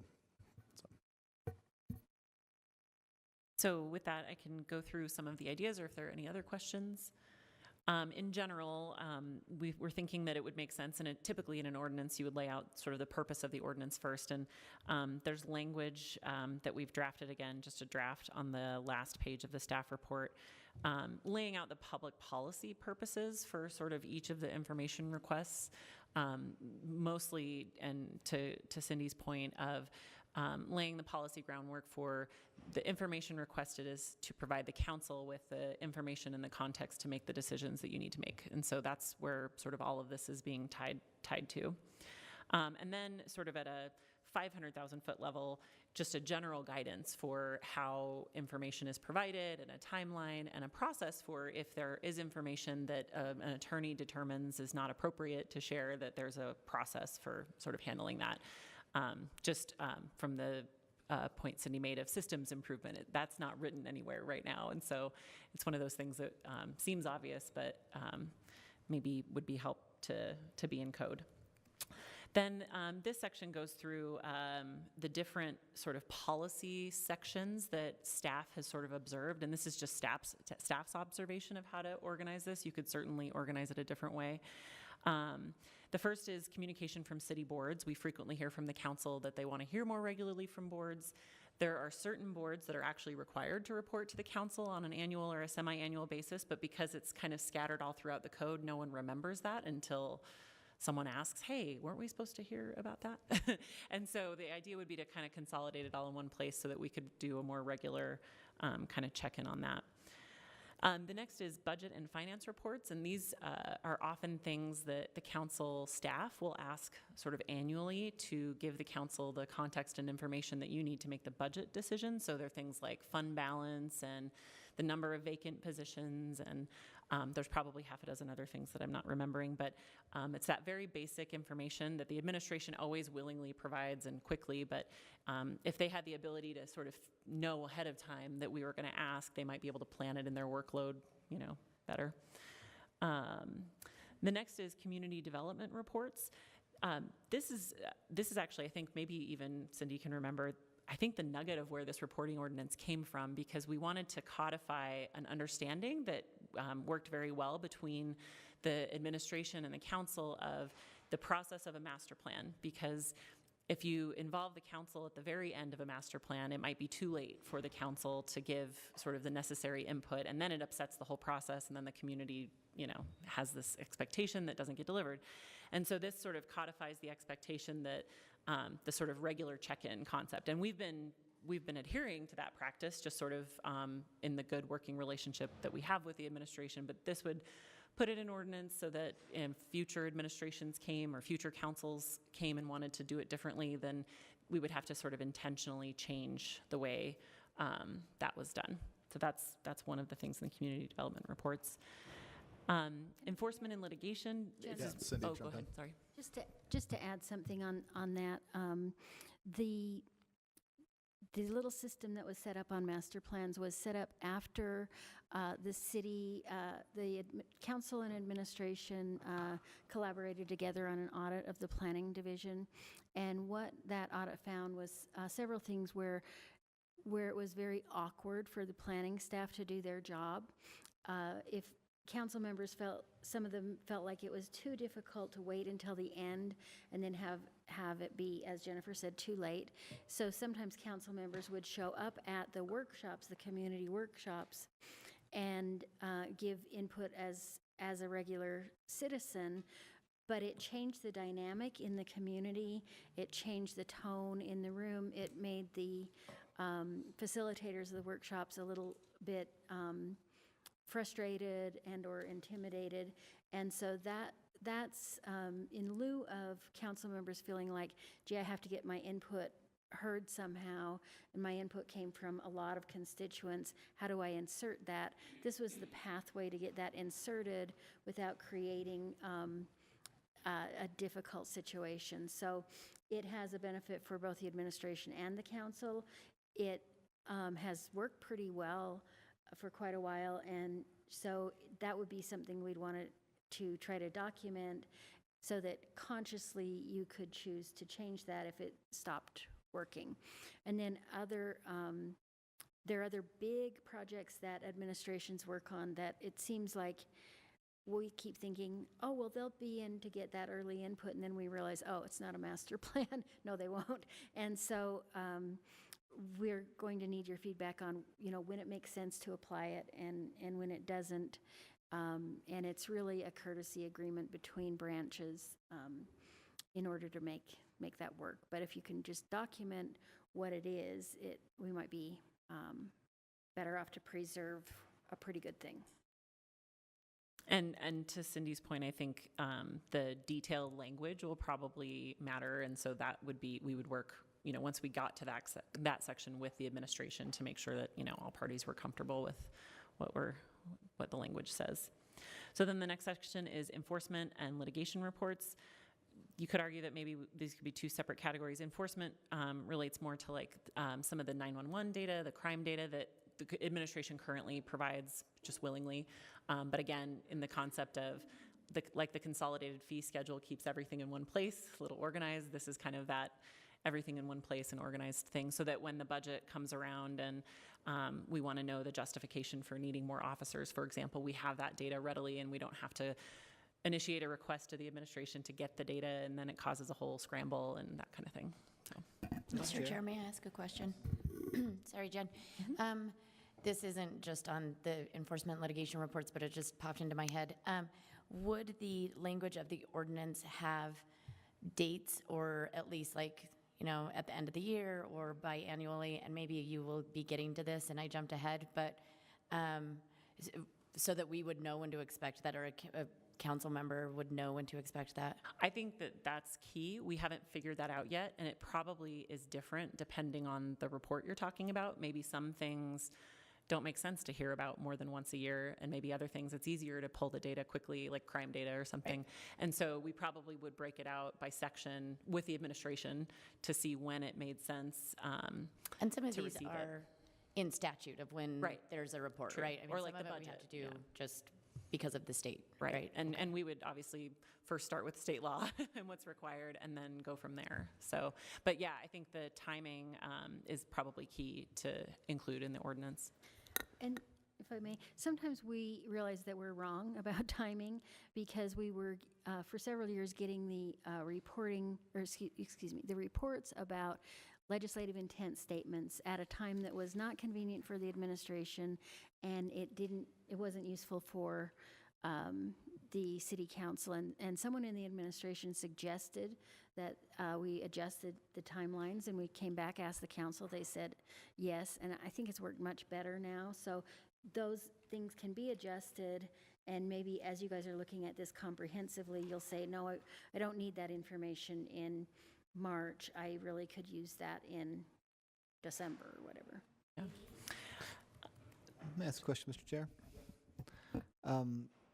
I love the concept on board. You're talking about frequency, it sounds like at this point, and regular schedules about how and when certain things are transmitted. When you say all in one place, are we also talking about storage of materials within council office or within the city someplace else, and access long-term to, say, our golf library concept? Yeah, I think Is that's that sort of part of this as well we're thinking, or how far have we thought gone of that, with it? but I think that's a great continuation of it. Okay. Obviously, we want to, and actually it gets to the section on litigation reports, which is that there's certain things that probably need to remain confidential, and the council is entitled to the same confidential information as the administration. It's just that it has to keep it confidential. And so we would need to work with the administration, obviously, on which things are public and which things aren't. But yeah, Okay. So, I mean, there's storage of it, there's the schedule or frequency. Are we talking also about templates or models of transmitting information? Is that part of the scope so far, or we haven't gotten there yet? Haven't gotten quite there yet. There's some aspects of it that talk about templates, and I think that's what Cindy got to in terms of that a report that addresses one department one way that's different from a report that addresses another department another way, but they're related. It would help the council to know how those reports are related rather than the iterative process of 10,000 emails between the council staff and the administration of figuring out how they're related. So I think there's room for it there. In the next agenda item, I think might be where we'll talk more about like transmittal process and template process and standardized information. Okay. But to the extent that it could be included in this ordinance, I don't think we're suggesting it couldn't be. But I'm not pushing to do it here. I'm just sort of in my brainstorm. A good example might be the housing data. The administration, we had two different reports, both of which had a lot of good information. The council seemed to really relate better to the format that was used by RDA, because they had more categories so that you could use it for more things. And so it may be that you would want to ask that the administration adopt that as a format so that anything relating to housing goes into that format, so that you have a consistency in your data and it's consistent for the public and for you and that type of a thing. If there are certain things that you like in a particular way, CDBG, the administration for many years has done a report that is really helpful, and so we ask for that each year. It includes the CDBG board recommendations, the mayor's recommendations, and all in one place. And as you have those things that you identify as really helpful, they'd want to compliment the administration and ask them to make that their format. Okay. I strongly support it. I support where you're at this far about talking about frequency and timing and scheduling through the year to make it effective. I'm not as concerned about jumping all the way through it to all the other facets we could be hitting, because it's a massive piece to bite off. But I am interested in keeping an end result in mind for me of making city information and resources more accessible and easy to find for the public as well. And that could be a longer discussion about how to do it department by department versus issues and other things, and not necessarily have to go through the council office to get everything. But that'd be my ultimate goal long term, is to help the council, but long term to help the public have information like this in a more regular way and know where to go to get it. Mr. Chair. Just quickly. So Cindy, what I hear you saying is that we should maybe see if Tammy will give some workshops on how to create tables. And I think as maybe RDA chair, I have some pull there. So It was very helpful. Yeah, so yes, it does so happen that there are particular people in the administration who are very good at these things. And so we're trying to walk the line of how we do know from our legal counsel and from the city attorney's office, it is possible to ask for things in formats, but we're trying to walk that line of how do you not be directive toward staff members. So, and that's why we wanted to go through the lists with David and Patrick and their folks, so that we're not running amok. But yeah, I'd love Tammy to teach our staff. Yeah. And in the end, I think the goal is to have it be helpful for both branches, because then there's not this sort of, again, torturous process of what does one person mean when they say they need more information. And so hopefully we can establish up front in this language what we mean. And then that way it increases predictability for everyone. And I think the workload thing is a huge part. I mean, I know that in our budget process, the month of May is really fast, and the administration does a great job of turning around questions really quickly when we ask them. And I'm sure that they would love to plan ahead and, give that some of that information that they know we're going to be asking for, and not have to scramble sort of over the course of May to do that. So anyway, with that, the next section is housing reports. And this one, I guess I would put like an asterisk by, because I actually think since the first development of this list, we have since convened a housing working group. And I think it would be really helpful, and this is just council staff's observation, that it would be helpful for the council working group and council members who are on the council working group to see what would be helpful in terms of reporting.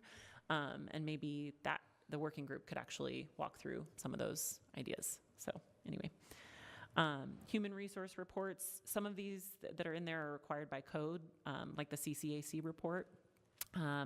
But some of the other things are items that have come up over the years that have helped inform council discussions on staffing levels and budget needs and things like that.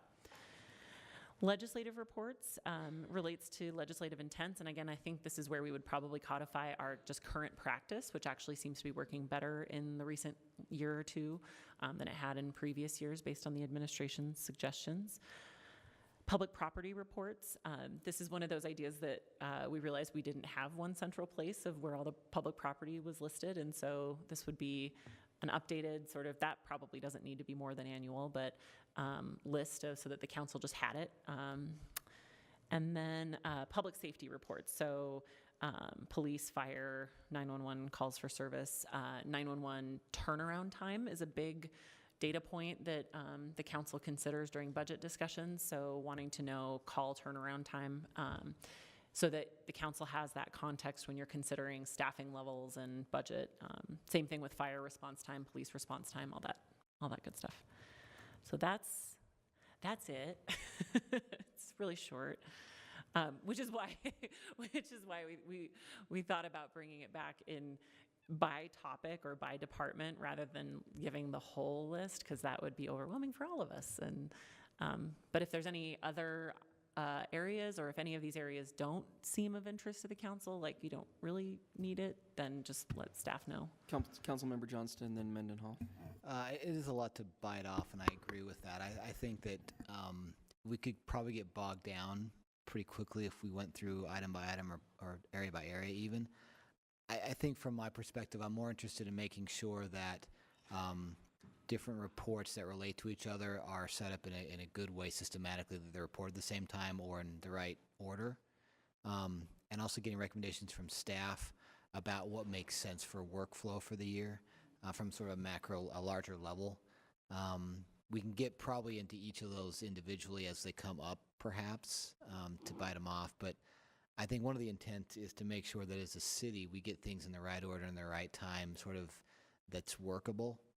I do get concerned about workload for departments and for us and the administration as we get larger, more complex. And the more we can do to make sure that it's systematic and scheduled in a more coherent way, then after that, I'd be more interested in getting into the nitty-gritty, the details of templates and exact parts of it and all that.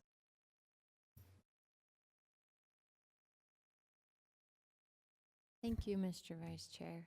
When I look through this, there is so much, but I can almost tie specific moments or questions that we've had as a city council office over years to why we need this kind of clarity and depth. And I think that even the administration we're with now, this would have been really helpful. All future administrations, this will be really helpful. Internal issues that come up, this is really helpful because, and I think traditionally a lot of these questions that have come before a council during an announcement section, and we talk for a minute about what we want to do with it, and that is an iterative process, of course. So I'm really grateful for the clarity that this gives the public, us as a body, and City Hall as a functioning entity. Great work. And I want to mention that this feels like an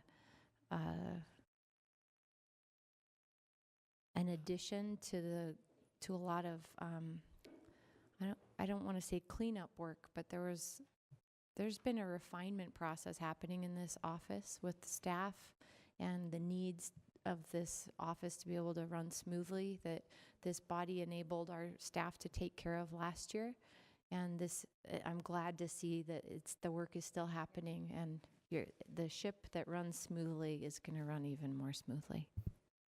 Yeah, Councilmember Mendenhall, I kind of feel like I thought we'd already approved this. I thought we'd moved on, and it's good to see that I feel like fine-tuning it even more, because it's unfair for future staff in the city council and future administrations not to understand the difference between the two. So for me, clarifying these roles is a huge advantage for everyone in Salt Lake City. So, yes, Cindy Ghost Jensen. One more thing.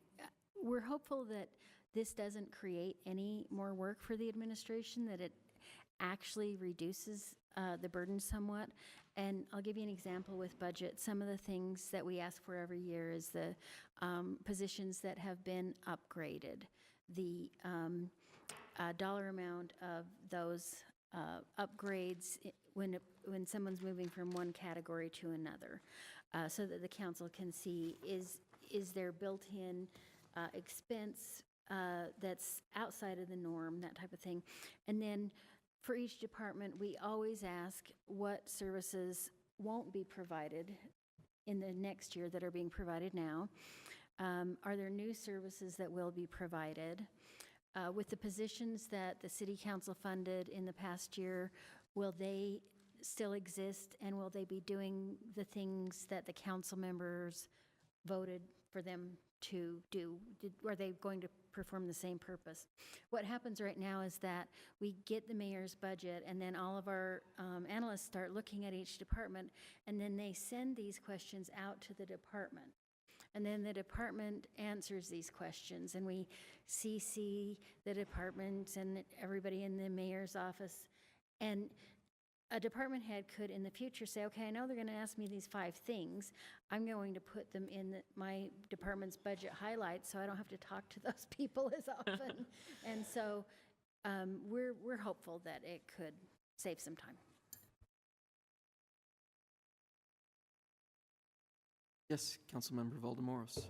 I'm really for having a more effective system. Makes all of our jobs easier, and it's nice to have those expectations from both sides of this building, so that things are smoother, things are more effective, and we're a little bit more expedient as well as we fine tune all the things that you're doing. But you guys are doing tremendous work, so thank you. Previously being staff person, I knew how, how to write a staff report and how to come and present it to you, but I didn't realize the amount of work that all of your staff does and how thorough and how organized already you are. So thank you so much. And again, I'm for having more effective system and fine tune things. Things change and we can all improve. So good job. Okay, we're going to move on then to item number 4, council office policy updates. And we're going to have Lehua Weaver, who is our Associate Deputy Director at the council, and Cindy Lou Trishman, who is a policy analyst here.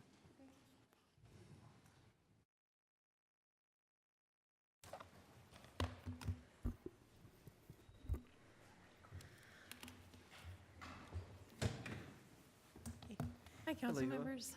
Hello, Cindy. We just have a few policy manual items that we wanted to run past you. 2 are housekeeping in nature that relate to the travel policy and the newsletters.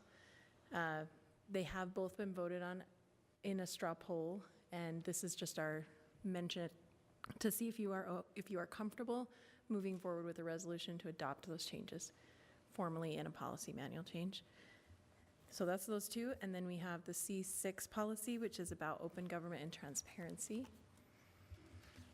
That has been changed quite a bit because of the efforts that the council office has made towards transparency and consistency. If there are any questions, we're here to answer. Councilmember Mendenhall. Thank you, Mr. Vice Chair. So C6, is it all brand new? Because there's no red lines like there are in other sections. So the content that was in C6, we did put that in. It's just the verbiage was adjusted significantly because of the emphasis we wanted to place on open government and transparency being our reasoning for the requests that we're making in 2-week timeline, in by noon, the So- content that's included. Is nothing new in C6?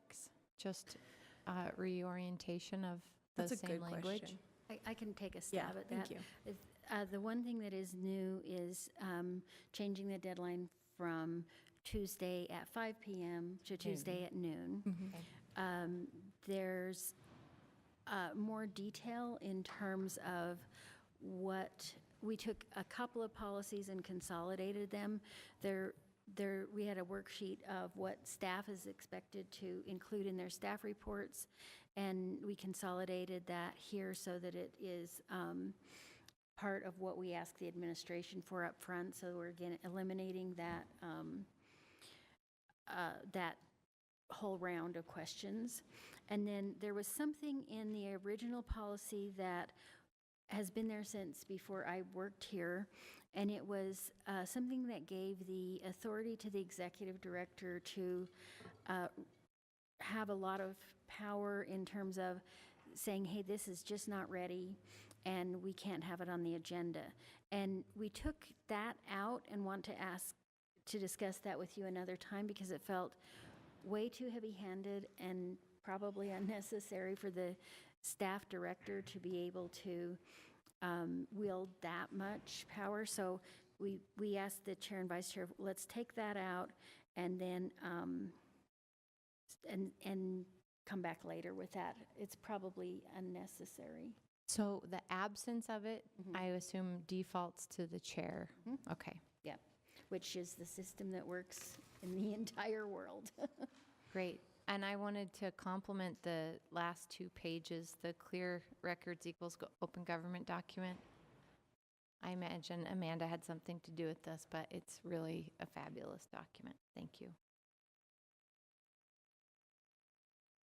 One of the other things we tried to do in this is to try to explain that of why these things exist a little more than just this is how it is. When we get information that comes in pieces, it causes the staff to have to restart the process. Or if we put it out to the council in a public document and then it gets changed by the administration, then mixing the public record up by not being clear about which is the most current information. So we tried to embed a little bit of that background in it.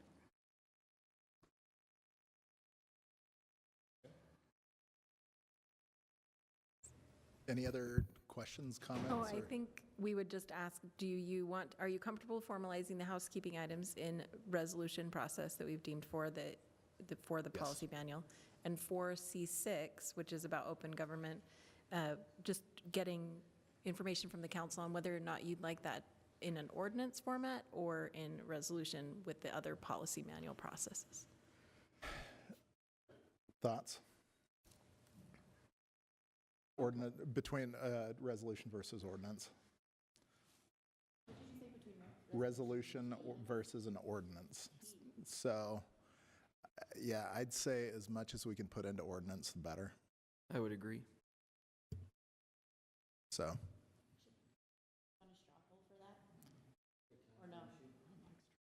sir, what? Is there a timing issue with some of this? This year, it's an election year, and there's some pieces in here about election stuff.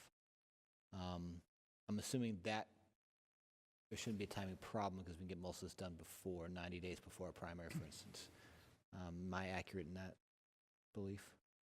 Yes, there's, almost all of it is, all of the things are items that with the exception of the agenda process where we made those changes, things that we have brought to you before and said, should we follow the congressional guidelines? And there's the 60 or 90 days 90 versus days, yeah. 10 weeks or whatever, and that's a change from the federal stuff. So it's all ready, and it's what you've talked about before. So we were thinking we could get at least those 3 done by resolution. Yeah. And have it ready next formal meeting. Yeah, anything that can't be done in time to actually have a concrete ordinance done, we can do in resolution and then go, with the intent of going back and fixing it.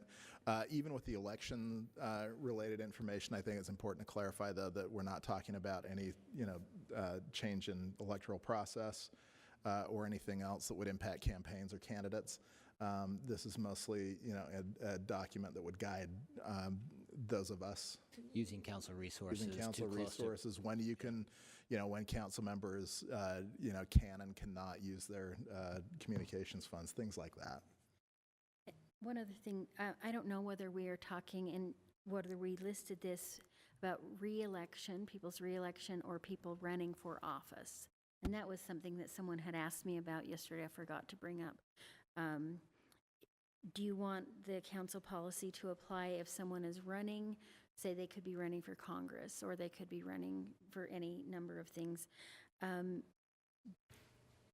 We find that the same issues apply, so the public could assume that we were trying to use the taxpayer resources to promote a person. Yeah, I think we just stay consistent and be, frankly, as conservative, with that as possible.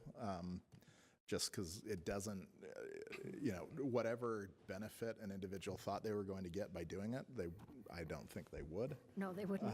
And so, It never works it's out, best just to, instead of, trying to get cute with this, I'd rather be conservative, but just have it spelled out so that it doesn't surprise anybody.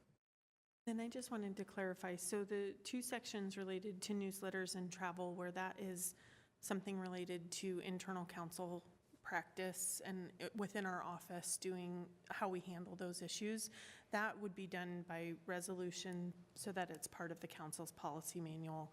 And then the open government and council meeting paperwork section would be by ordinance in order so that it's just clear as a city practice. Great. Okay. Any other questions, comments? All right. Thank you all very much for your work on this. So, are our snowpack people here? I don't see Laura. Let's go ahead and take a break. Hey, you're so welcome. But let's do it for, do we have to take a 20-minute break, or do you think they'll be back sooner? Can we make sure that Laura's could get here sooner? All the Lincoln Towers people are here? Okay, all right. Do you want to have a break or not? So music to my ears, music to my ears. Okay, so no break, haha. So the next item on our agenda then is a resolution regarding the Housing Trust Fund loan to Lincoln Towers Housing Associates for property at 2017 South, Lincoln Street East. Allison Rowland from the council office will join us at the oh, see, now look, Lincoln, so the Lincoln Towers people are here, and Allison's not here. He's here, okay. And then Lonnie Eggertson-Goff, the interim director of HAND, is here, as well as Bailey White, the program specialist of HAND. Hi, Allison. We moved quicker than I thought. Yes. So. I apologize for being a little slow. Just as a general introduction, I know HAND has prepared a presentation to help remind you of the details and also go through the changes that this Lincoln Tower item has had in the, what has it been, maybe 8 weeks, 6 weeks since we last spoke about it. I have some policy questions from the staff report, some of which are related directly to Lincoln Tower, others that are more related to general housing policy, so we can go over those later if you'd like. I need to take a breath because I'm about to have an asthma attack, so maybe I'll let them talk now. I just want to say thank you to staff and council for your patience as interim director stepping into this. I've been learning process a little bit, and I appreciate Allison's patience, especially just getting the staff report and things in order. So, and obviously Bailey, because she's the rock star keeping track of all these pieces. So I'm going to let Bailey speak to the presentation. And I just wanted to say thank you to council staff and council members for being willing to accommodate our time switch and the last minute update with the information. We want to make sure that we could provide you the most accurate information possible. So just as a reminder, Lincoln Towers is a 95-unit project of senior housing. It's in District 7 in the Sugar House Central Business District. It serves individuals at or below 60% area median income. Most of the residents are much closer to 30% area median income. So this project is a proposal for acquisition and rehabilitation of the units.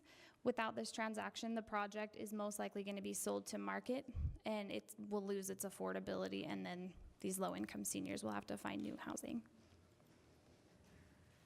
So we wanted to highlight that this project aligns with some of the specific policies that City Council has stated, and as well as growing Salt Lake City. So this project would secure and preserve long-term affordability, incentivize affordable housing within areas of high opportunity, incentivize preservation and improvement of existing affordable housing, and keep a publicly funded housing project affordable for as long as possible. So we gave you a timeline just so that you would have an update. I know with some other things we've had requested a timeline, so I wanted to provide you guys with some context on where this application originally started. I won't go through all of them, but it was submitted back in December. There have since been some changes. The board has reviewed this project twice, the Housing Trust Fund Advisory Board. And then on April 2nd, we received updated financing information from the developer, Tyson O'Connell from Wishcamper Development Partners, who's here to answer any additional questions that council has. And so we had to do an updated underwriting evaluation as the financing had changed pretty significantly. So the key changes that I wanted to highlight, I don't want to go line by line through that because that would not be very interesting, but interest rates on their primary financing have dropped from 4.9% to 4.25%. This has allowed them to take on a larger primary loan, and they no longer need Olene Walker Housing Loan Funds because of this. This allows us to proceed with the project as originally scheduled, which would start in June, July-ish. If we have to wait for the project to go back to the Olene Walker Housing Loan Board, it most likely would not be approved until the September application cycle. Another change that's happened is that Salt Lake County has recommended funding for this project $900,000 as a surplus cash flow loan at 1% interest. This is not a deferred loan. It would be subordinate to our debt and the primary debt.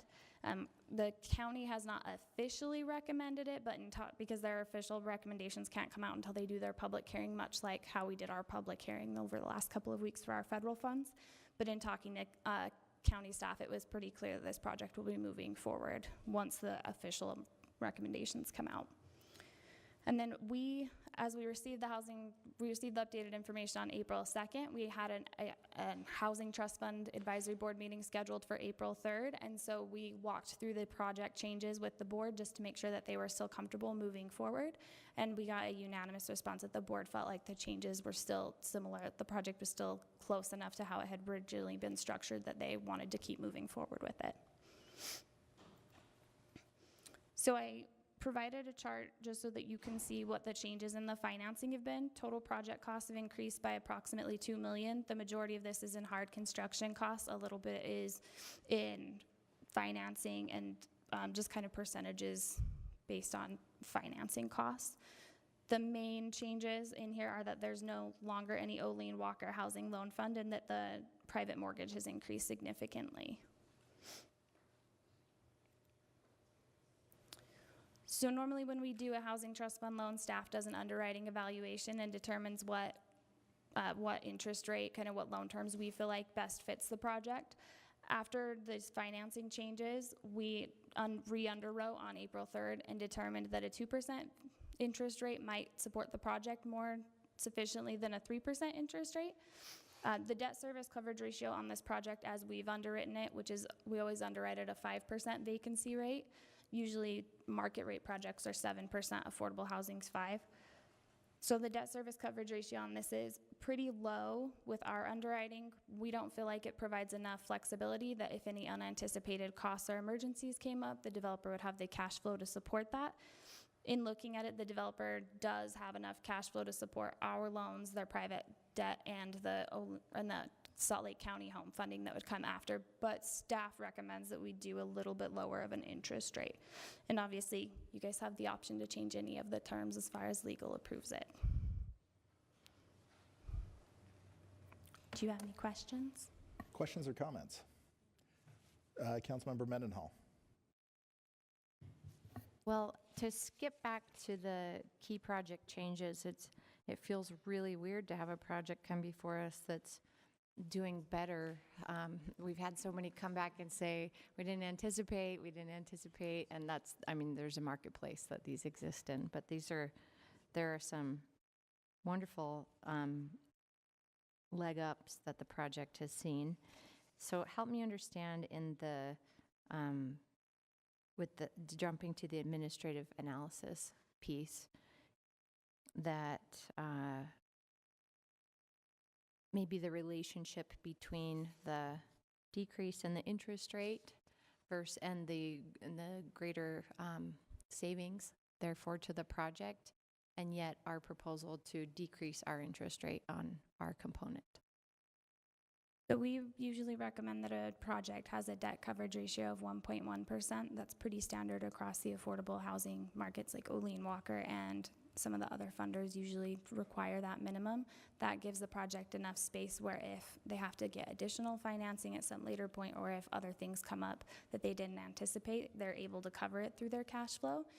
Usually when we are underwriting a project, we want to at least see a minimum of 1.05. If we were to underwrite this the same way that their primary lender, Fannie Mae, does, at a 3% vacancy rate, we would be at that 1.05.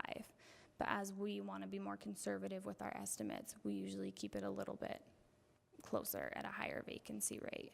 So if we're able to lower the interest rate, it allows the project to have more cash flow to address those issues as they come through. Like I said, the project can support the 3% interest rate. It just stabilizes much faster. For example, it hits a debt coverage service ratio in year 7 at a 2% interest rate. At a 3% interest rate, it doesn't hit that for 20 years. Nice, Bailey. Thanks. Councilmember Rogers. So on your slide, I think it was one of your first one, the policy alignment, it says secure and preserve long-term affordability. Can you go over those terms with us?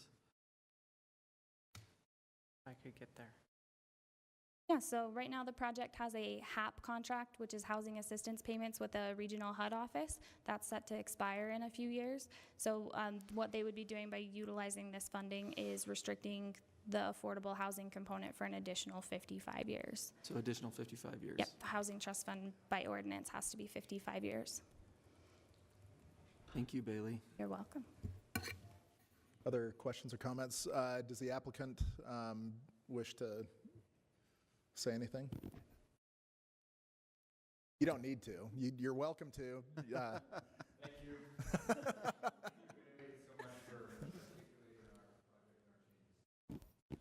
Great. Thank you. Chair? Councilmember Johnston. Do we have any precedent on using the interest rate change to make it pencil essentially better for us? Are there examples we have to show when we do this, when we don't? Not that I can think of off the top of my head. What we're working through right now, we're working through with the Housing Trust Fund Advisory Board, talking about kind of how they want to standardize their loan terms and talking about when they feel like adjusting the interest rate would be appropriate. So that's an ongoing conversation.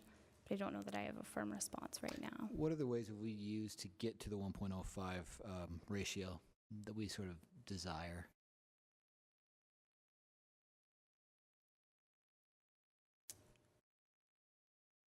Typically, it would be lowering the interest rate. Yeah. Okay. I'm just trying to get a context of here about using this particular lever to make this work better. How often do we use this? How do we choose when to use this? It sounds like this is really the way to do it, frankly. But making sure consistency across other projects that come before us and other things that may run into other funding problems, that we'd have a consistent sort of way to understand it. That's my hope. So it's good to know you're looking at 1.05 as your metric and then figuring out how to get there. Is that accurate?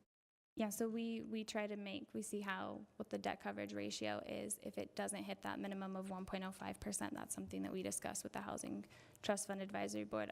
They could also recommend a smaller loan amount or changing some of their other financing, but usually projects are coming to us for gap financing, and so we're the last money in, so they may not have that ability to shift the other financing around. Okay. Thank you for that understanding. Great. Hey, thank you so much. We really appreciate it. Okay, thank you. All right. We have one more item on our agenda, and that's it. So it's our water and snowpack report for 2019. Laura Briefer, the Public Utilities Director, is now here, and she will join us at the table.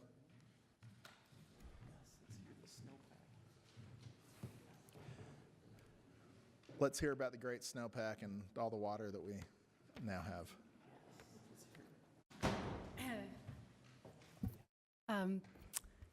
Good afternoon. Our Deputy Director, Jesse Stewart, is going to join me at the table too when he gets here. He's just on his way. But in the interest of time, I'm happy to start.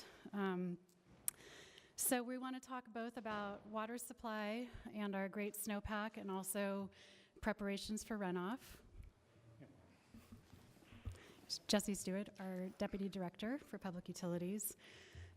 So we wanted to hit a couple of key points with you today. One, what is the status of our snowpack and water supply? And then the second, what about runoff and what are we doing to prepare for runoff of some of this great snow?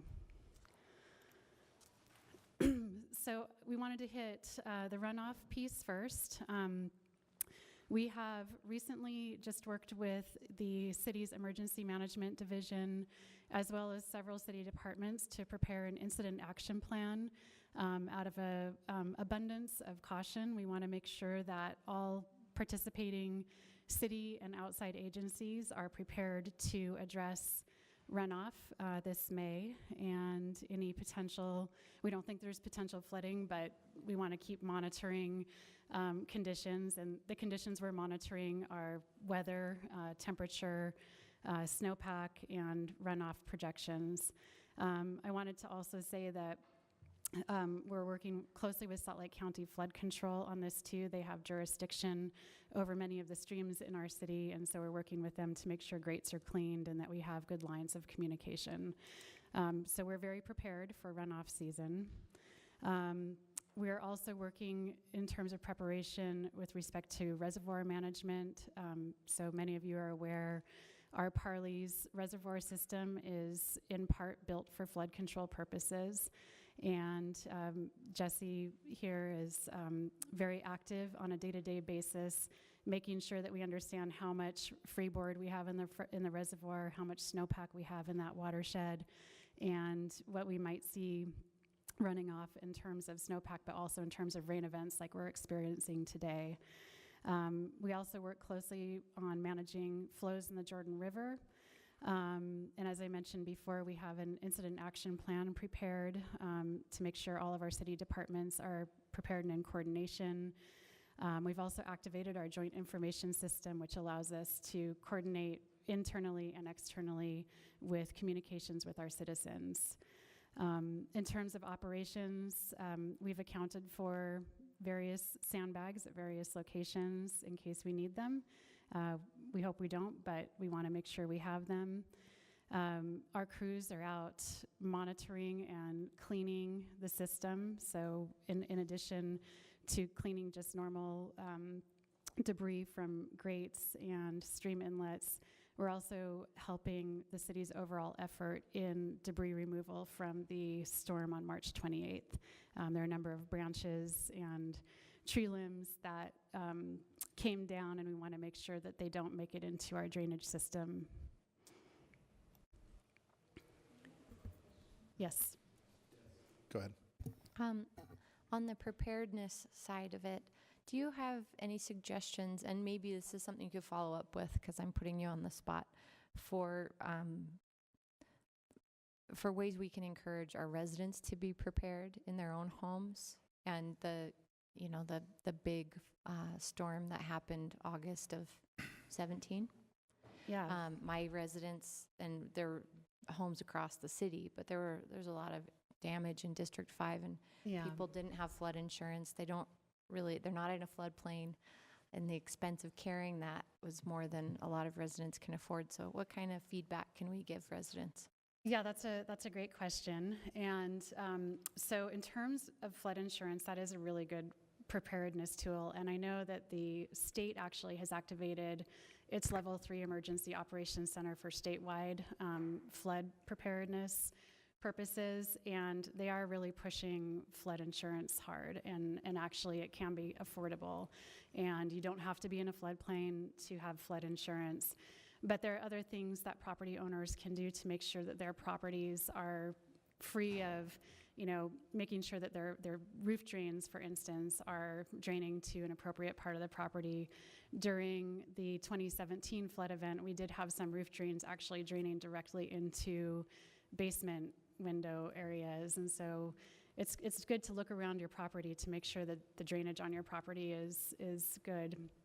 I'd say the other thing is make sure they're cleaned out. I know during that flood, some friends of mine hadn't cleaned their gutters, and so they just overtopped and went right into their window wells right below them. So just that little bit of maintenance on their own drainage system coming out their house is never a bad thing. Thank you.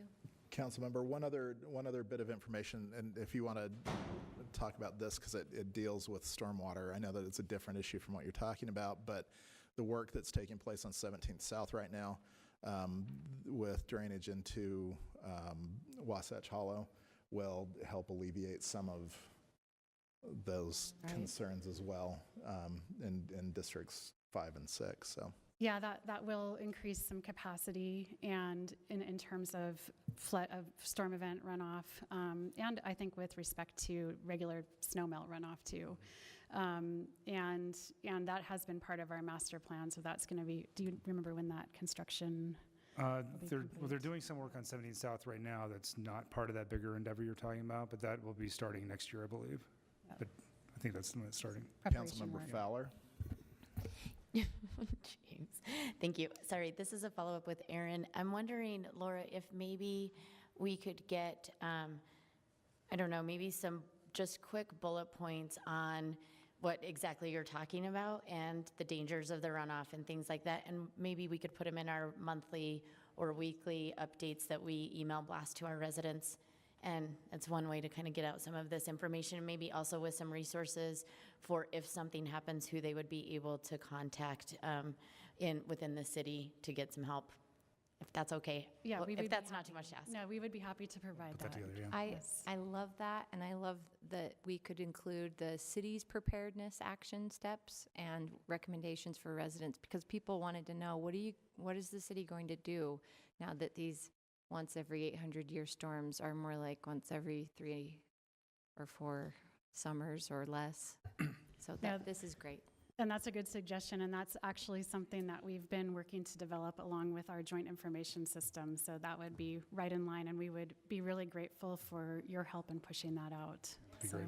Yeah. Councilmember Mendenhall, your comment sounded kind of like climate change, like a climate change type of. You said it, not me, man. I did say but it. I went will there. say it. So one other question, about flood control that I didn't see here. So Emigration Creek, Red Butte Creek, I see the figures for City Creek and Parley's and some of the others. Is there a runoff risk for Red Butte and Emigration? We're not seeing the levels that we would think would be a risk. But again, it really matters in terms of how fast snowpack runs off. So one of the things that is concerning for us is these late season snowstorms that adds to snowpack and saturation up in the upper watersheds. And then having that snowpack build up and then having a really hot spell in May that would bring it down much more quickly than normal. That's what we're really watching for. However, there are parts of our drainage system that we have addressed. So I mentioned earlier with respect to management on the Parley's system, because further down in the storm drain system, Parley's, Emigration, and Red Butte join near Liberty Park. Managing runoff from Parley's, being able to use that reservoir storage is really important for us in terms of the overall big picture in the city. We also have some ability to manage runoff from Red Butte with Red Butte Reservoir. It's not a very big reservoir, but we are planning to capture some water there if needed as well. And one thing, the figures you're referring to are kind of in the back. I put them in as if we wanted to go into that depth. But we look at those probably every day. We're looking at all the 6 creeks across the Wasatch Front for what the snow water equivalent is, looking at temperatures and trying to gauge things. One thing that's happened in City Creek since the '84 floods is there's been a lot of infrastructure downstream to take that capacity. And then Emigration and Red Butte, again, Red Butte, we've got the reservoir we can manage, and Emigration will monitor as we go forth. But we do look at those daily. So with Mountain Dell, Mountain Dell is on Parley's and Dell Creek, right? Right. Little Dell is only on Dell Creek. Right. Do you pump up to Little Dell from Parley's? Not at this point. So the way that watershed's managed is we've got a diversion that takes Lambs Creek through a diversion line into Little Dell. So we can actually divert most of the canyon into Little Dell Reservoir, the bigger of the 2 reservoirs. And we, like Laura's saying, we can use those to mitigate floods. If other creeks are flooding, down on the Jordan River especially, or down at the confluence of Parley's, Red Butte, and Emigration, we can actually hold that water back. We keep sufficient storage that we can stop bypass from Mountain Dell Reservoir, hold that water until the rest of the storm waters recede, and then we can let that down. So it's a daily management of that reservoir. Okay. Right. Thank you. Okay, so we were going to jump a little bit into the water supply planning for this year as well. And just a reminder, the map that you see on the screen shows in bright yellow our water service area in Salt Lake City and along the east bench of Salt Lake County. And then the areas in light blue show the 4 streams where we pull most of our water supply. That's City Creek, Parley's Creek, Big Cottonwood, and Little Cottonwood Creeks. And then you see some light orange, purple, and dark orange areas. And those are watersheds that help feed the Deer Creek system. So we're part of the Provo River Project and Deer Creek system. I collected average water use from each of these sources over the last 30 years, and on average, From the 4 nearby streams, it's about 55% of our water supply. From the Deer Creek system, Provo system is about 35% of our supply, and then groundwater resources make up about 10%. These allocations vary on a year-to-year basis. We tend to try to keep water in storage as long as possible because we don't know what's going to happen next year or if we're going to enter into multiple years of drought. And so that stored water is really our insurance policy to meet demands in those drought years. And so in a big year like this, you'll likely see a jump from 55% of our overall water supply will be coming from the 4 Wasatch Front streams. We also limit our use of groundwater during years like this as well too, because again, that's kind of an insurance policy for us. That's water stored in the aquifers. Very quick question. How much water do we divert from the Duchesne through the Duchesne Tunnel? You know, I don't know off the top of my head how much that is. It really kind of depends on a number of factors and how Deer Creek system is managed on a year-to-year basis, but I could find that out. Okay, thanks. Mr. Chair, what's the highest we've gone for stream use, I guess, percentage-wise, do you think? I mean, where do we, on a great year, multiple great years in a row, how high could we get, or have we gotten? In terms of the sources that we use, it's usually 60% if it's in a really good year, maybe a little bit more. Yeah. And what we do, we rely on that snowpack to take us through the summer months and into the fall and winter. So it gets us through during peak demand, we typically have to augment with either groundwater or that's where we rely more on the Deer Creek system. Yeah, that's when runoff of the stream starts waning, but demand is still high. So this year's water supply forecast, the figure on on the left of the screen, that all those red triangles were the dismal forecast from last year. Red means that it would be about 30 to 50% of average of water available from those sources. The figure on the right looks much better in mostly blues and greens, which means at least 100% of average for all of these watersheds. So that looks really good from a water supply perspective. Jesse and I think he mentioned earlier, we look at a lot of data on a day-to-day basis in order to keep tabs on the changes with our water supply forecast because they get updated so frequently. And this is from the Colorado Basin River Forecast Center. And this just shows, again, you know, what we're looking at in terms of forecast of our water supplies for City Creek, Red Butte, Parleys, Mill Creek, Big Cottonwood, and Little Cottonwood streams. And the triangles in the middle of the green and blue, that's sort of percent of average. And then we also have percent of median.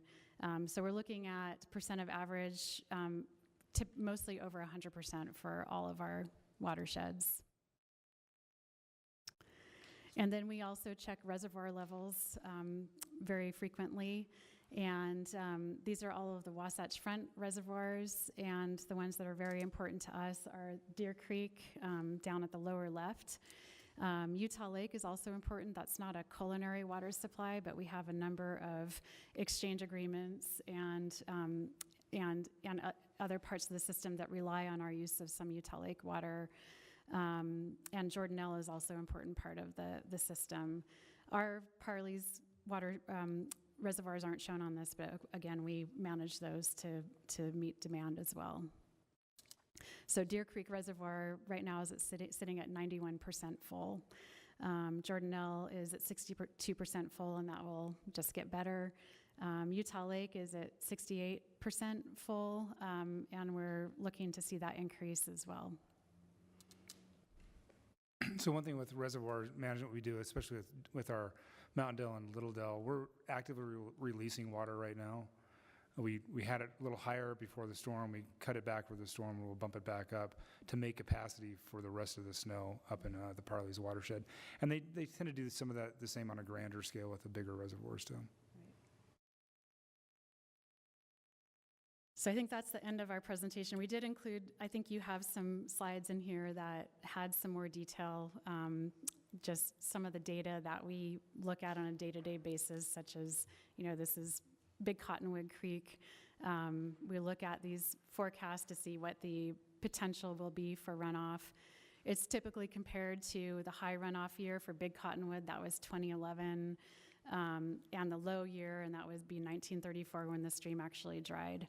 And so for this year, we're looking at above average, and we look at each of our streams from that perspective. Councilmember Fowler.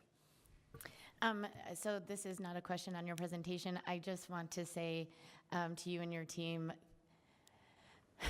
I mean, Laura, you already know how much I adore you, but you guys worked so hard over the last year and through the legislative session to protect our water and our water quality. And I know that's not has anything to do with your presentation, but I haven't seen you since then, so I needed to tell you.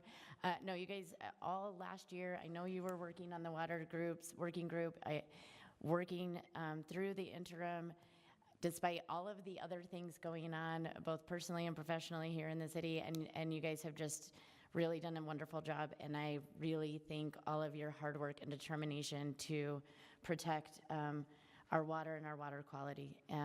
So thank you. Thank you, Council Member. That's very much appreciated. To that, if you could also pass our appreciation on to the Petersons. We will. They did an amazing job during the session. They kept the three the compromise bills together, which frankly I didn't think was possible. So they did a great job. You guys do a great job. So please pass that along. Other questions or comments for Laura? Okay. All right. Hey, thank you so much. Thank we you. really appreciate it. Thank you. Well, that was it. That was the last item on our agenda. We wanted to see a marathon meeting to get us through quickly, so no breaks. But I know that we don't have executive director announcements, and we do not have a special session, this closed session. So with that, we are adjourned.